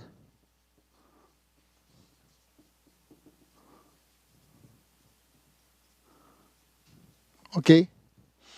Esses são chamados excludentes da conduta. Porque a ideia é o seguinte, dentro dessa árvore do crime, se faltar uma carta desse castelo de carta, toda ela desmonta. O que eu quero dizer para vocês? Por exemplo, eu disse para vocês que para que exista o fato típico nos crimes materiais, tem que ter conduta, nexo, tipicidade, resultado naturalístico. A conduta, se caso existir uma excludente dessa conduta, por exemplo, um ato reflexo, isso já caiu em prova de polícia civil, né? A pessoa vai e conta-se que está num bar e aí um amigo vai e assusta o outro, enquanto o outro estava cortando uma carne. E vai e corta e acidentalmente acerta outra pessoa, por um ato reflexo. Nessas hipóteses, esse ato reflexo para a lei penal é determinado como uma excludente da conduta. Né? Imaginamos aí uma situação, o cara vai, reflete, o cara vai e corta o outro. Nesse caso, eu tenho uma excludente da conduta. Ok? A coação física é irresistível. Né? Coação física, sempre coloco exemplo esse caso. Você já está assistindo um filme lá, que tem um branquinho, olhinho claro, que ele faz sempre aquele bater e correr com aquele japonesinho, o Jack Chan, que fez museu, um carinha que tem o narizinho tortinho, não sei se é o nome dele. O filme se passava na Tailândia, aí acontece, ele é representante de uma empresa de água, aí acontece uma revolução na cidade, e todo mundo quer matar ele e a família, ele, a esposa e 2 crianças, 2 meninas. Vocês já assistiram esse filme? Tem uma parte que ele joga a menina de cima do prédio assim, para poder se salvar, é um negócio louco. Aí no final do filme, uma parte do filme, um cara, um asiático, pega a filha dela com uma pistola e aponta na cabeça do pai e fala, atira no seu pai, e força ela a atirar no pai. Só que ela não mata o pai. Mas se ela atirasse e matasse o pai por isso, eu teria um exemplo clássico de coação física irresistível. A coação física irresistível, ela é irmã gêmea da coação física, coação moral irresistível. Só que a coação, elas foram separadas na maternidade. A coação física irresistível, ela exclui a conduta, ou seja, exclui o fato típico. A coação moral irresistível exclui o quê? A culpabilidade. Então tem que tomar esse cuidado. Coação física exclui a conduta, ou seja, o fato típico, a tipicidade. E a coação moral irresistível exclui a própria culpabilidade. Estão em locais diferentes. Às vezes a prova vai te cobrar a árvore do crime. Se você sabe a localização, vou te perguntar, a minoridade penal exclui a culpabilidade ou a ilicitude? Você tem que saber isso. Te pergunto, a coação moral irresistível exclui a culpabilidade ou a tipicidade? A tipicidade, que está aqui, exclui a conduta. Entendemos isso? Às vezes vão te perguntar a localização, e é muito comum, essas são as perguntas mais de graça, né? Vão te jogar lá falando que a legítima defesa exclui a culpabilidade, entendeu? Então se você já manja da árvore do crime, você já não erra mais. A localização, pelo menos. Estou aqui na conduta. Então, a conduta eu tenho essas hipóteses. Um ato inconsciente, por exemplo, o sonambulismo. A esposa descobre que... A esposa não, a namorada. A esposa não pode, né? A namorada descobre que está sendo traída, entendeu? E ela dorme com aquilo na cabeça, né? Ela pensa, puta, aquele negão tá me traindo. Ei, Rodrigo, fiado da rosa, né? A Carol pensa, puta que pariu, esse negão tá de sacanagem, como fica andando aí, brigando com os outros lá no barzinho lá, né? Tô sabendo as brigas aí também. Sou polícia, porra. Então... Nem tomou posse, mas tudo bem. Aí chega lá, ela tá com aquilo na cabeça e ela vai e dorme, né? E à noite ela acorda de madrugada e o sonâmbulo vai lá, pega uma faca e pega o negão e arranca lá, castra o Rodrigo. Vai, castra, pega da raiz, assim, vai até o queixo, né? Fazer o nuco com ele, né?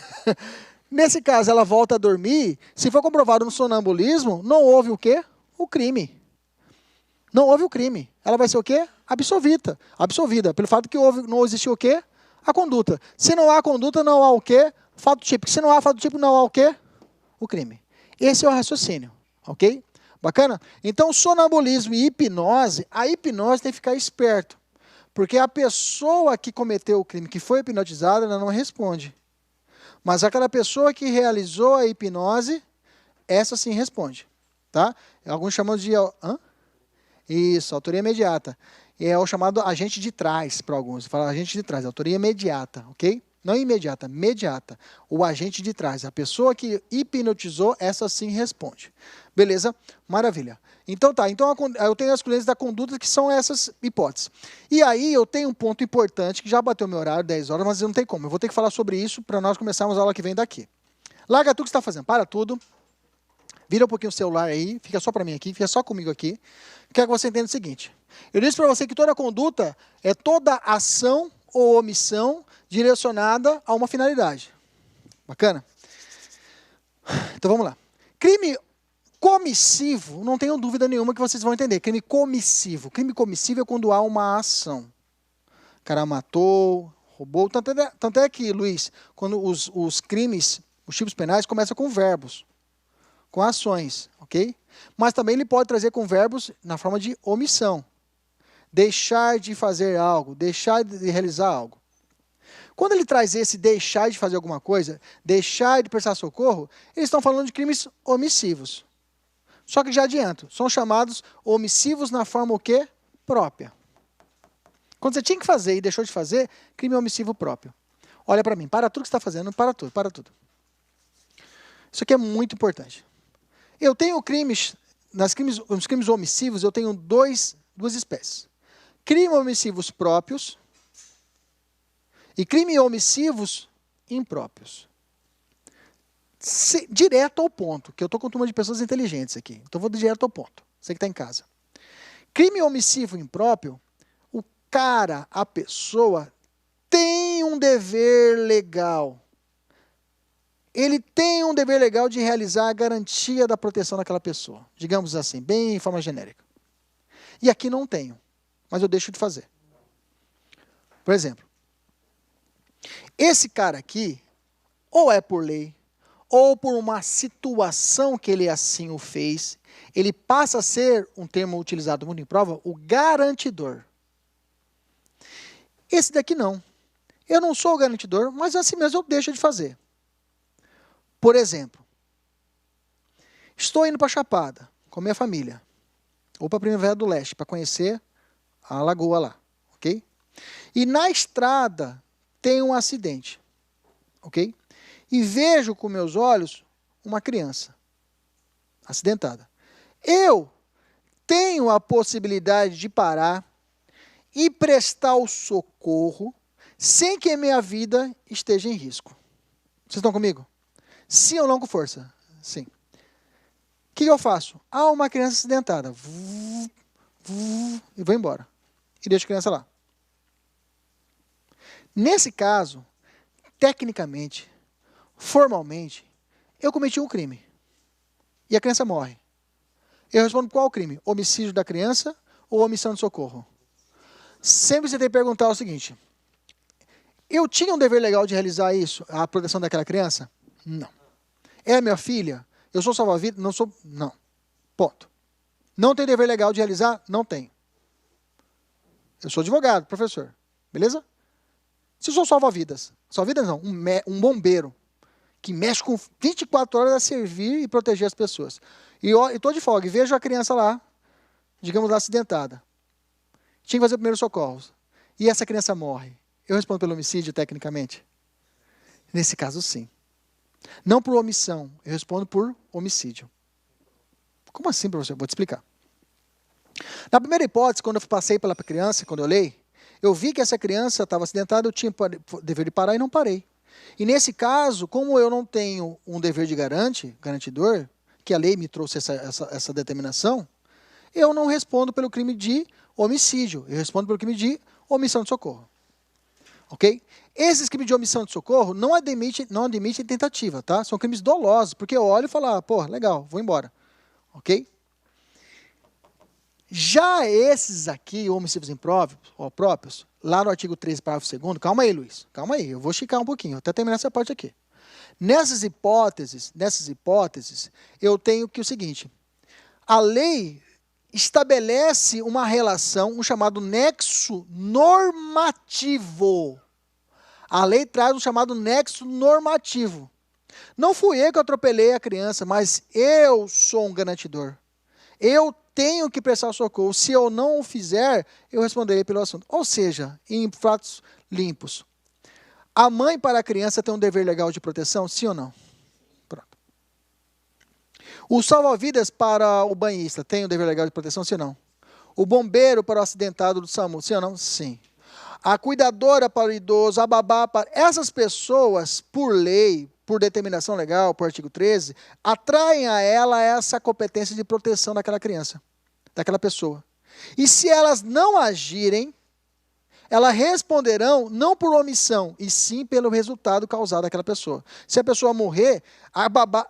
Pegou a criança. O que você tem que fazer a primeira coisa depois que a criança mamou? Arrotar. Rodrigão tá diferente. Só falta a criança, né? Tem que arrotar, botar ali, tem que arrotar. Né? A babá vai e põe o bebê lá, põe o bebê, preguiça, quer mexer no WhatsApp, tá chamando ela, e põe o bebê lá sem arrotar, e vai lá mexer no WhatsApp, e a criança vai e vomita e morre afogada com o próprio vômito, ok?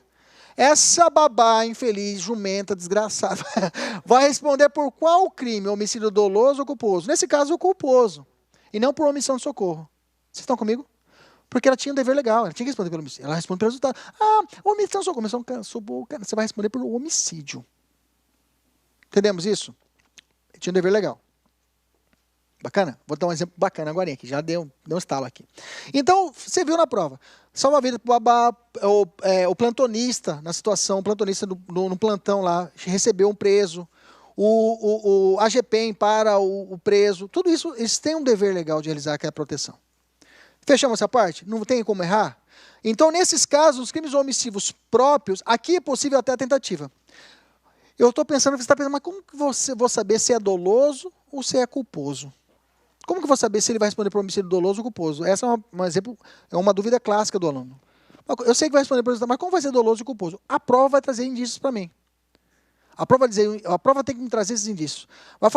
Vou falar o seguinte, imaginamos a hipótese. Eu sou cuidador do idoso. O idoso fala assim, eu vou ali comprar, aqueles idosos chatos, eu vou ali comprar o remédio. Eu falei, seu Zé, não atravessa a rua aí, tá movimentada. Eu vou comprar o Tonê. Então vai, velho, desgraça. Vai. E cruza o braço e deixa o velho. Puta que pariu, morreu, velho. Nesse caso, há um dolo quanto a isso, entendeu? Há um dolo dele, olhar, ele poderia fazer, não sei qual, ou até um dolo eventual. Vocês estão comigo? Agora, se eu estou mexendo no celular, o velho está andando, ele vai, levanta e atropela, meu Deus. Então a prova vai te trazer esses indícios. Ponto. Então vai depender da prova. Outra situação ainda no homicídio doloso. No homicídio impróprio ou alguns chalos impuros. Se caso, nesse caso eu posso ter uma situação dolosa. A mãe pega a criança está chorando, ela é drogada, a mãe é drogada, está passando aquela fase de depuração, ela está louca, abstinência. A criança está chorando com fome, ela fala, você vai morrer de fome.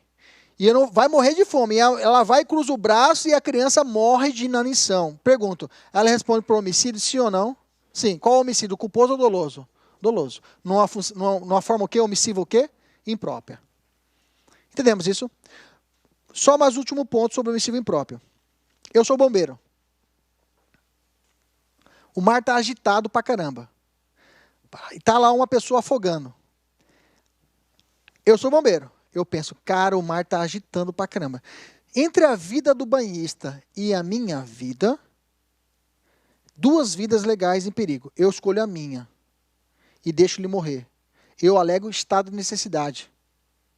2 vidas, eu alego a minha. Perigo atual. A minha vida. Eu posso fazer isso? Não.